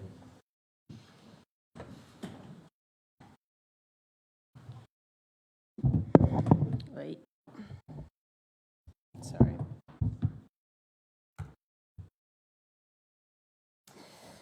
How good's democracy in action? All right, you're all awake? Everyone's awake and listening? Good. Thank you, Mayor and councillors. I'd like to acknowledge that we're meeting on the unceded lands of the Wurundjeri. I'm here to represent the Montmorency community, and I was very encouraged to hear all the positive support about the value of neighbourhood houses. I too believe every neighbourhood deserves a thriving community resource such as this. I'd like to acknowledge the work of the council to respond to our urgent ask re-support for the Monty Hub community shed, and I hope that the timing of this hasn't impeded the best outcome. We did ask council to act quickly to save this vital community resource, but we are concerned with some of the findings in the report used to argue the case not to invest in the Montmorency community. In December 2020, we asked the council to acquire the site, and the response was council needed to review all community infrastructure in the region first. We're excited that council now has a community infrastructure plan in draft and a planner who has been working very diligently. And you now have your own research supporting what locals have known and asked for years. There is a need for a multi-purpose venue in this area. As quoted from your correspondence with state and federal counterparts, Council's community infrastructure planning has highlighted there are no similar venues which provide such facilities in the suburb of Montmorency and identified a need for a neighbourhood house-style facility in this precinct. A hub, if you will. As identified in your earlier item on neighbourhood houses, there is a great community need. Neighbourhood houses as a source of social connection and community participation for some of the most vulnerable and socially isolated people. We offer a point of difference as a community who's working together to create an independent community hub. We are asking for financial support and support that we believe we can pay back to ratepayers. Our community is growing. We need accessible, larger halls like Petrie Park. We need multi-purpose facilities like Monty Hub.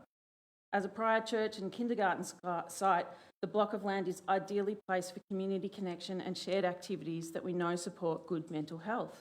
Our suburb literally grew around this long-standing venue.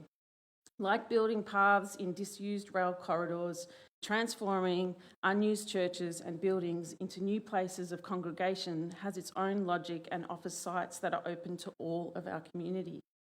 The hub has harnessed incredible levels of community support, money, skills, enthusiasm, because it makes sense, it works, and it's worth it.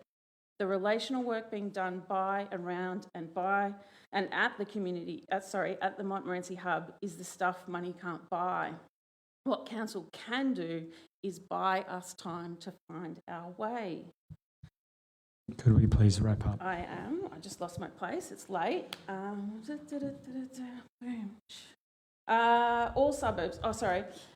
We challenge council to propose a more cost-effective alternative. We disagree with the calculation of $4 million. We are seeking finance of around $1.5 million, which is just above what you are willing to go thirds with state and federal. Can't we come to some arrangement where we can access that money? We have raised over $700,000 in cash and another $700,000 in kind and voluntary hours. We are not asking for $4 million. We are asking for a medium-term loan that we believe we can pay back. What we don't see in Council's report is the cost to provide this identified need in 5 years, in 10 years. What and who will service the Montmorency community in 2041? What will the future cost to Council and ratepayers be if we lose this asset now? All suburbs deserve funding in Banyule. We are seeking just over $1 for every dollar and in-kind dollar we have raised. Could we please Imagine wrap the up? return of the investment will bring. The demand is growing for services. The community made a grassroots effort to save this vital, fit-for-purpose and ideally located site that has a rich history as a place of community connection. It would be a travesty to lose this now. The hub has already connected so many people via open days, pop-up events and volunteering opportunities. It's been a place to meet and to put energy into creating a better world for ourselves and our neighbours. It's valuable community infrastructure and worthy of council investment. Councillors, listen to your community. The Montmorency community want you and the Banyule City Council to support this project. Thank you.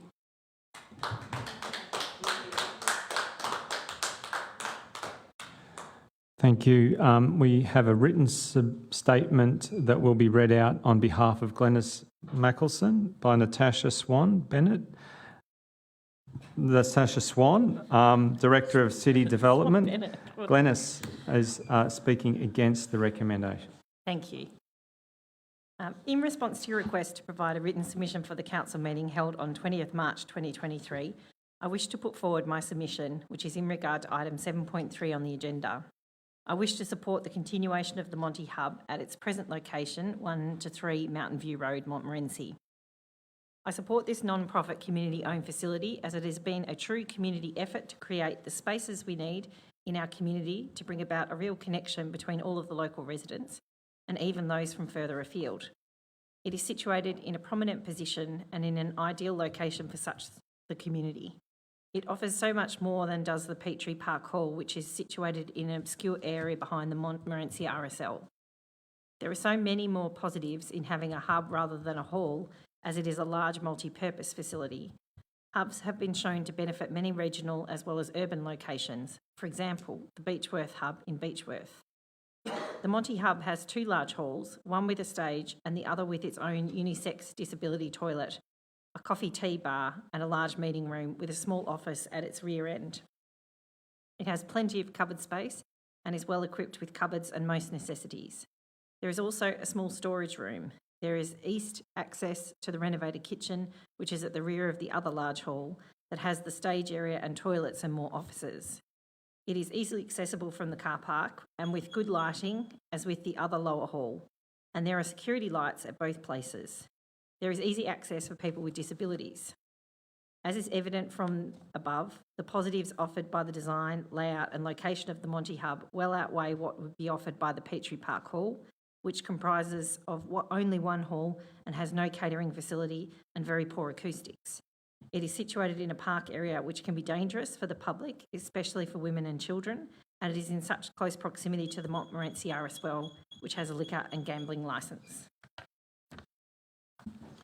Thank you for keeping to time. We now, councillors, there is an officer report before you. Oh, a question for the director? Or?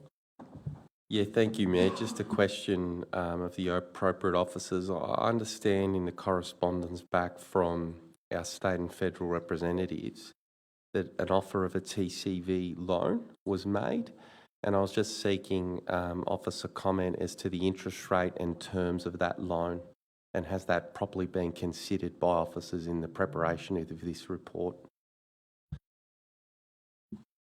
Could the relevant officer please provide some feedback on that? Yeah, through you, Mayor. The current rate for, as of the 1st of March, for the TCV loan, which council would have to take out on behalf of the Monty Hub, because they won't directly give that loan to the hub. As of the 1st of March, I think it's outlined in the report, currently for a 5-year term, as of 1st of March, 4.22%. And looking at the servicing of that loan, it was deemed that the organisation or the Monty Hub wouldn't be able to service that loan in the time frame in which that loan would be taken out at the commencement of the loan, also over the term of that loan as well. So there needed to be a bit of a risk assessment done by the organisation of whether or not we would support taking out that loan ourselves through council, and the process in which we need to do that. For example, each year the Department of Treasury and Finance review council's total debt portfolio, and then through the budget process or following the budget process, and say that, and basically say that's the maximum of your debt. And if you were to change that during the year, you'd probably have to go through a revised budget process, which we wouldn't do at this late stage. And then if we were to then look at the, or support the loan to then, for the actual community hub, that'll need to go through the budget process and then be included in a total portfolio of debt to be approved by Department of Treasury and Finance. Does that satisfy your question? Yeah, so it was just confirming 5 years, 4.2%. That's the current rate as of 1st of March. Thank you. Do we have any other questions for officers? Councillor Champion. Thanks, Mayor. I did have a question in relation to a couple of the basic figures. I'd like to get an idea about the additional $2 million that was expected to upgrade the Monty Community Hub. Could I have, or we have, an understanding of what that would involve? Thank you. Could the Director for Community Wellbeing please answer that? Yeah, I'm happy to answer that. So the Monty Hub provided us, which we're grateful for, a full conditions report that they had got, along with a structural maintenance report and a planning report, and they like a broad scope for refurbishment and upgrade, and some of their costings and some of their staging and kind of works it included were bathroom upgrades, painting, air conditioning, roofing, some asbestos work, flooring, plumbing, electrical works, construction works and some earthworks. They had their own quotes and costs. When our team did some due diligence around that, we realised that a lot of the costs that they had provided were based on in-kind contribution, which is, part of the unique nature of the hub. They're able to get in-kind contributions from contractors, and also we felt that some of the costs they had provided were probably more domestic costs for plumbing and bits and pieces. Probably not the kind of cost that council would get going through a tender process as well. So that made one bit of difference. The other bit of difference was a kind of upgrade that if it was a council-owned facility, would be around universal access. There'd be a big uplift in that. And we'd probably do all of those things all at once, not staged over 2 or 3 years. And the other big change in costing was probably around our requirements for environmental sustainability as well. So it was just kind of like comparing, it wasn't quite comparing apples and apples, comparing an uplift that was driven by community effort and volunteer effort and, people, offering, at cost kind of services compared to council having to go through a full tender process and doing an uplift that met sort of a higher level of universal access standards as well. So, Thanks very much. Any further questions? No. All right, there's a motion as on the papers. Do we have a mover? We have Councillor Champion. Do we have a seconder? Councillor McKern. As mover, do you wish to speak to the item? I do, thank you, Mayor. On the 27th of February, there was an urgent motion and it recommended to seek equal contribution for the purchase of the Montmorency Community Hub, or the site, by all 3 levels of government, federal, state and council. This has not been achieved, and the current recommendation of this report states that. Per our Director of Community Programs and Wellness, I'll just read my writing here. We've been advised that the costs to improve the site are approximately $2 million above the $1.9 million that is being requested. The $1.9 million is essentially a mortgage that we as government levels are being asked to take on.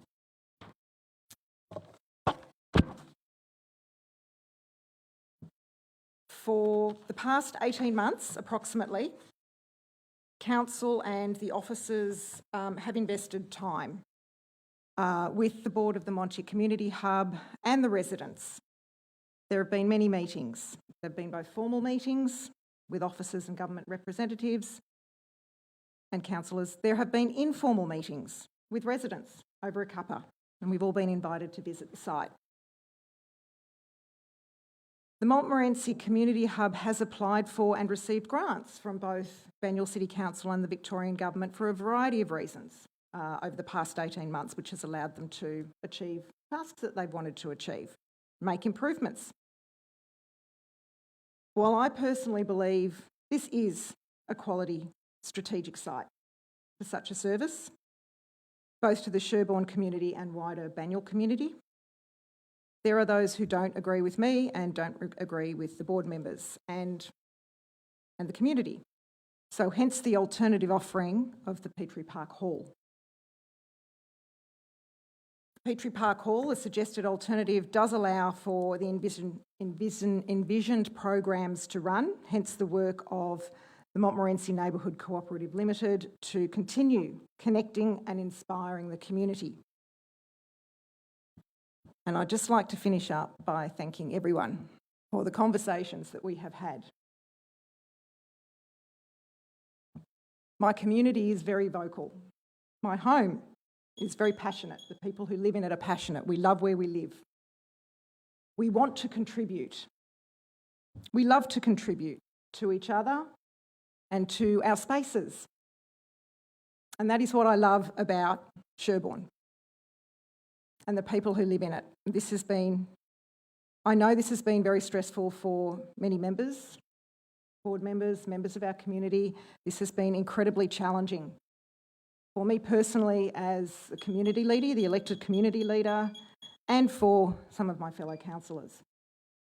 And I would really like to thank everybody who has contributed, whatever you have contributed, your time, your knowledge, your experience, your passion, your interest, your care in this. And we move forward with a different opportunity here now. Thank you. Thank you, Councillor. Would the seconder like to speak to the item? Thank you, Mr. Mayor.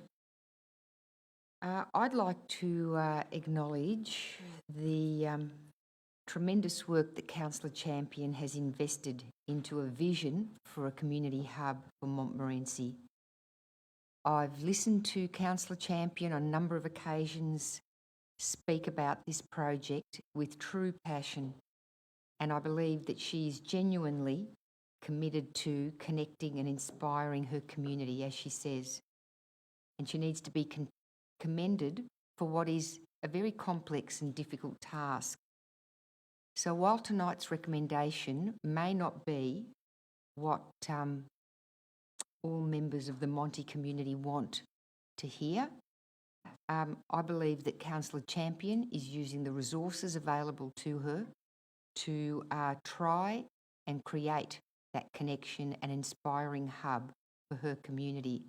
I think she's been excellent at having her eye on the long game, and I, for one, will support her tonight in what she's trying to achieve.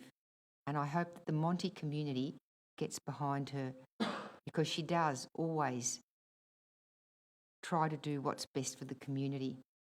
Thanks, Mr. Mayor. Thank you, Councillor. Do any other councillors wish to speak to the item? Councillor De Pasquale? Thank you, Mayor. Yes, I thought other councillors were going to have a word. So I think I'll just chime in. I think, look, this is unfortunate. This is an unfortunate situation where my opinion is I don't think council should have been put in this position in the first place. Okay, there's sometimes advice given by, and I would suggest the directorate or the arm of community programs, community wellbeing, understanding what the community needs in these areas is so strong at Banyule that this should have been advice that should have been heeded a long time ago. And I think that advice definitely was given by this council, myself in particular as well. It's like, go into a deal like this at your own peril, because I think there was some in the community that said, oh, we'll just go into this deal and then we'll get council to bail us out at the end. Unfortunately, it was a 1.9 million deal.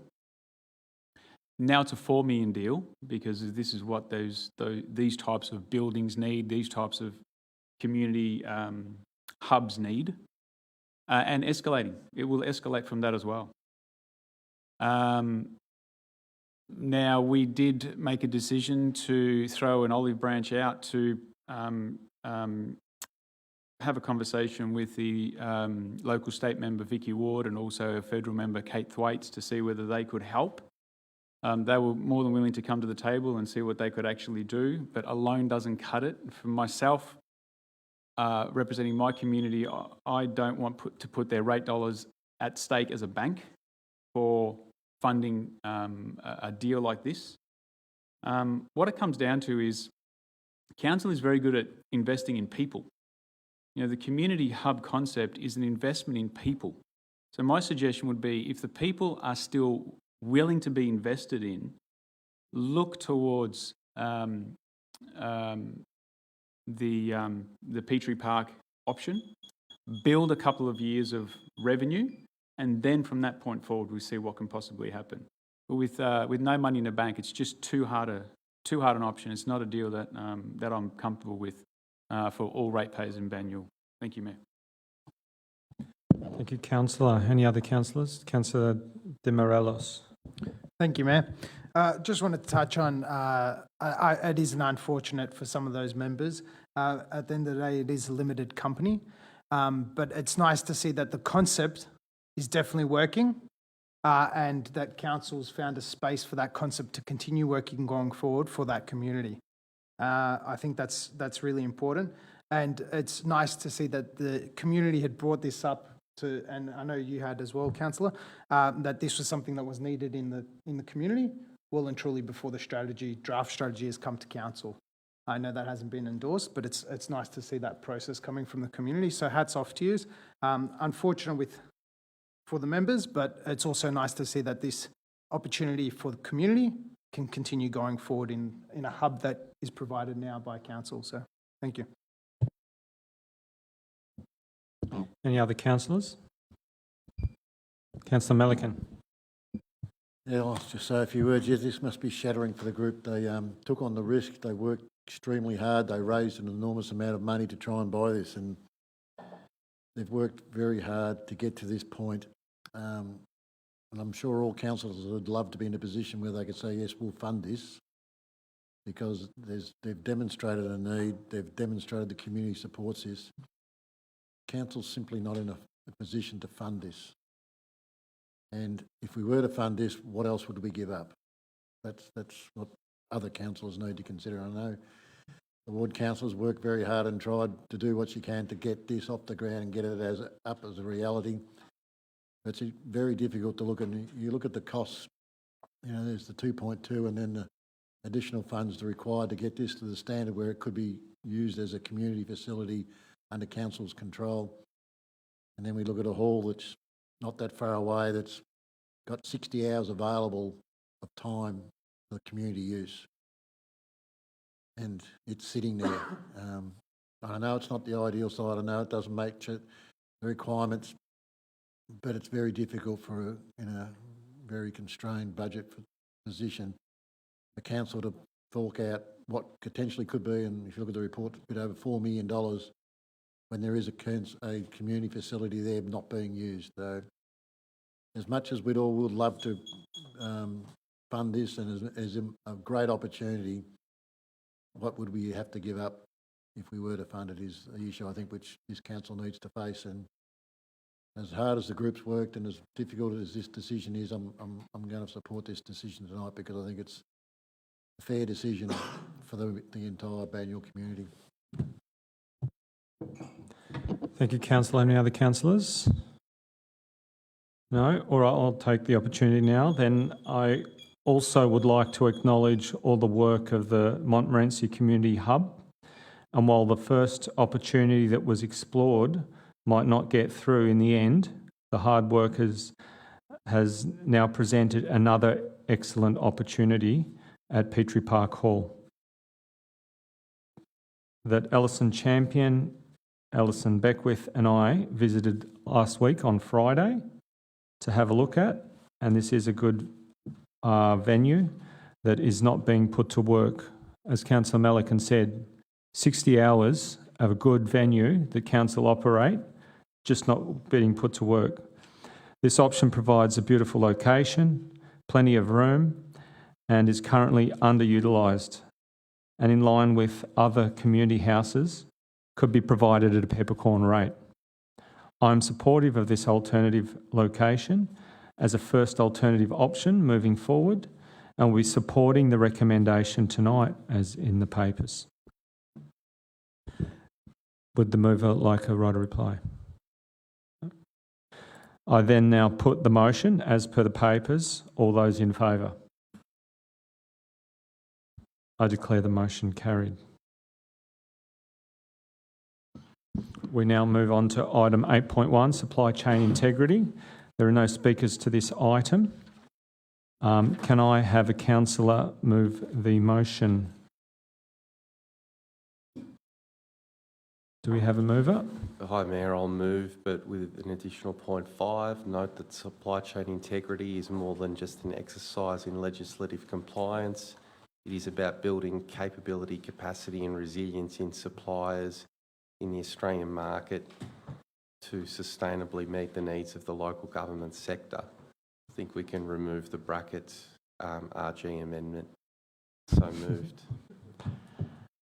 Thank you, councillor. Do we have a seconder? Councillor De Pasquale. Would the mover like to speak to the item? I think the motion speaks for itself. Thank you, Mayor. Seconder? Any other councillor? No? I then put the motion. All those in favour? I declare the motion carried. Move on to notices of motion. There are nil. General business. We have a couple of items. We go to Councillor McKern.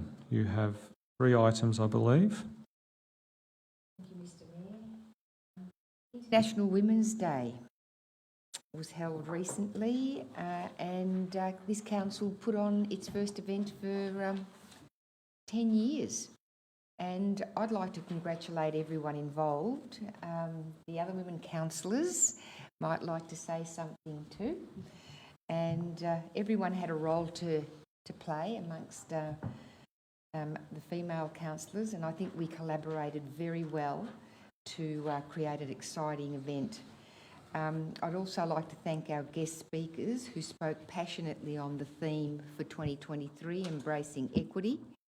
And thanks goes to Zali Mifsud, Nos Hosseini, Stephanie Smilis and Uzma Rubab, all of whom had a different take on the theme. I'd also like to thank the officers for organising the event. So I don't know, Mr Mayor, if perhaps some of the other councillors might like to contribute something.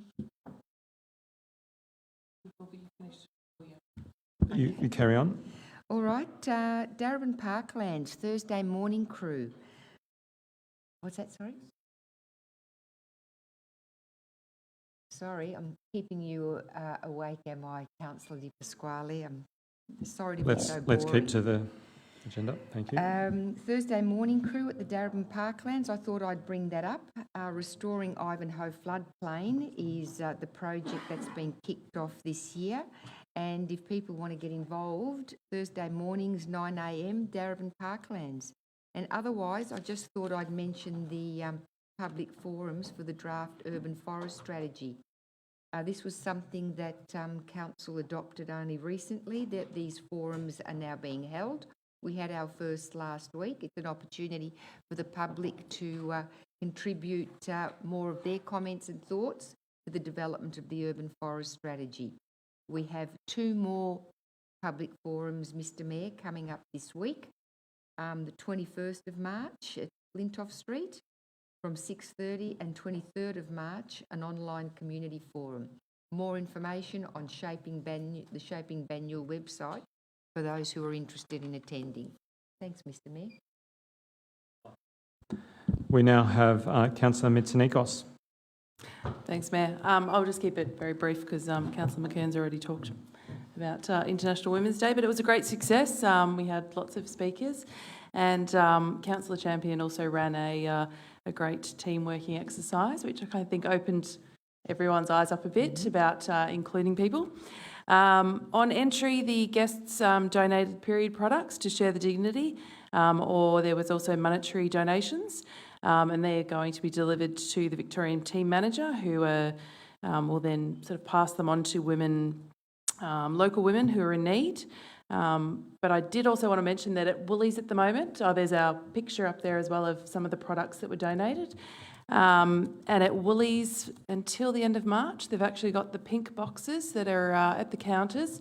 And you can just pick up a packet of period products, anything, donate them, and they go to helping women in need. And I also saw one the other day at Greensborough, and the bottom levels. So yes, that any donations they'll appreciate, I'm sure. But otherwise, it was a great success, and we all had a great time. And thanks to everyone who helped to get it up and running. Thank you. Thank you, Councillor. We now move over to Councillor Demorelos. Thanks, Mayor. I just want to mention Mallingham Lantern Festival. I know that there was a few of us got out there. What a great event, 2,000 people on average a night. And not just for the lights, the lanterns, but they hung around, used the park, used the playground, and it was an absolutely amazing event. Thank you to officers for organising it. The socials, because I know a lot of the councillors put it out on socials as well. I managed to get down and I got to speak to some people that got there, and it was a great thing from tourism into Banyule, because there was a lot of people that came from Darebin. I know it's not far, but Darebin, just over the river, and saying what an amazing park. They're going to come back to use it during off time when there's nothing on. So absolutely amazing use of asset and getting it out there for the community. So thank you to everyone. Thank you, Councillor, and I must reiterate that was a spectacular family event, and we're really putting our council assets to work with events like that. Are there any other councillors that wish to speak? Councillor Melican. Just a quick one. I didn't mention it earlier. I'd just like to recognise that McLaughlin Shoes in West Heidelberg Mall will be celebrating 50 years of trading on the 31st of March at 1 p.m. The McLaughlin family have run this very successful business by being a very community-minded and building up a very loyal customer base over many years. So I'd just like to congratulate them on their achievement of 50 years of a successful local business operated by one family. Any other councillors? No? We'll wrap up that segment and we move now on to public questions. We have 3 public questions this evening. I now request Council's Director of Corporate Services, Mark Gilio, to read out the questions and directors to read out Council's response. The public questions will be included in the minutes of the meeting. The minutes will be available on our website later in this week. Thank you. Thank you, Mayor. The first question is from Ursilia Finney of Watsonia, and the question reads, with regards to the Watsonia Town Square construction, how will Council ensure that our business located on Morwell Avenue remains accessible during construction, and what steps will be taken to provide our patrons with protection from noise, dust, mud and visibility to the works? I'll refer the question to Natasha Swan, Director of City Development. Thank you, and through you, Mayor. The project's to be delivered in stages to minimise the impact of works on any individual business. The contractor undertaking the works will be responsible for ensuring access is always available to the principal entrance of any business during works and minimising disruptions as far as possible. Construction works will inevitably be noisy and will have some visual impact on businesses. Measures will be in place on site to minimise noise, dust and mud. Next question is from Luke Stevens of Ivanhoe, and the question reads, the current criteria for question time is a concern when it comes to greater transparency. If a question is deemed as defamatory, malicious, abusive or objectionable in language or substance, or be intended to embarrass a councillor, officer or any member of the public, the question can be dismissed. Fair. We do not wish to have an abuse of malicious behaviour. However, any question could be deemed as embarrassing. As a ratepayer, I would expect that this criteria is changed to encourage greater transparency when it comes to council meetings. For this question to the Governance Coordinator, Kristen Ford. Thank you, Mark. The determination of what constitutes a question that aims to embarrass a member of council staff or a councillor is assessed by officers on the basis of what would constitute as fair and reasonable judgment, where an impartial and fair-minded person would believe the question read out and responded to in a public meeting would or could be personally embarrassing to that person. Each council meeting, council allows various questions to be tabled and responded to via public question time where judgment has been exercised fairly and reasonably, that are allowed on the basis that they are not aimed at embarrassing a member of council staff or a councillor. The feedback in the question is noted and transparency is integral to council's operations. Stage 2 of council's governance rules, with a focus on community participation in council meetings, is due to commence in the next 2 to 4 months. Community consultation through Shaping Banyule and possible other engagement methods will be sought on the various ways the community can participate in council meetings, including the criteria. Final question is from Alex Getler of Heidelberg West, and the question reads, why is Banyule City Council not addressing the environmental concerns around soft plastics and polystyrene going into landfill and not recycling these materials instead? I'll refer the question to Darren Bennett, Director of Assets and City Services. Thanks, Mark. The Towards Zero Waste Management Plan 2019 to 23 recognised that household generation of polystyrene and soft plastics is a concern to Banyule residents. The management plan includes an action for council to advocate for the federal and state governments to develop an industry-led product stewardship scheme to coordinate the collection and processing of both materials. The recent collapse of the Red Cycle scheme reinforces the need for a well-designed and resilient soft plastic and polystyrene product stewardship scheme entirely funded by soft plastic and polystyrene producers and users. It's important as the majority of these products are used by business, not households. Council officers have inquired about the City of Moonee Valley program for plastics. It's only a very specific type of plastic and is not a Red Cycle replacement scheme. Council staff have also examined whether polystyrene can be collected and recovered at the Banyule Waste Recovery Centre.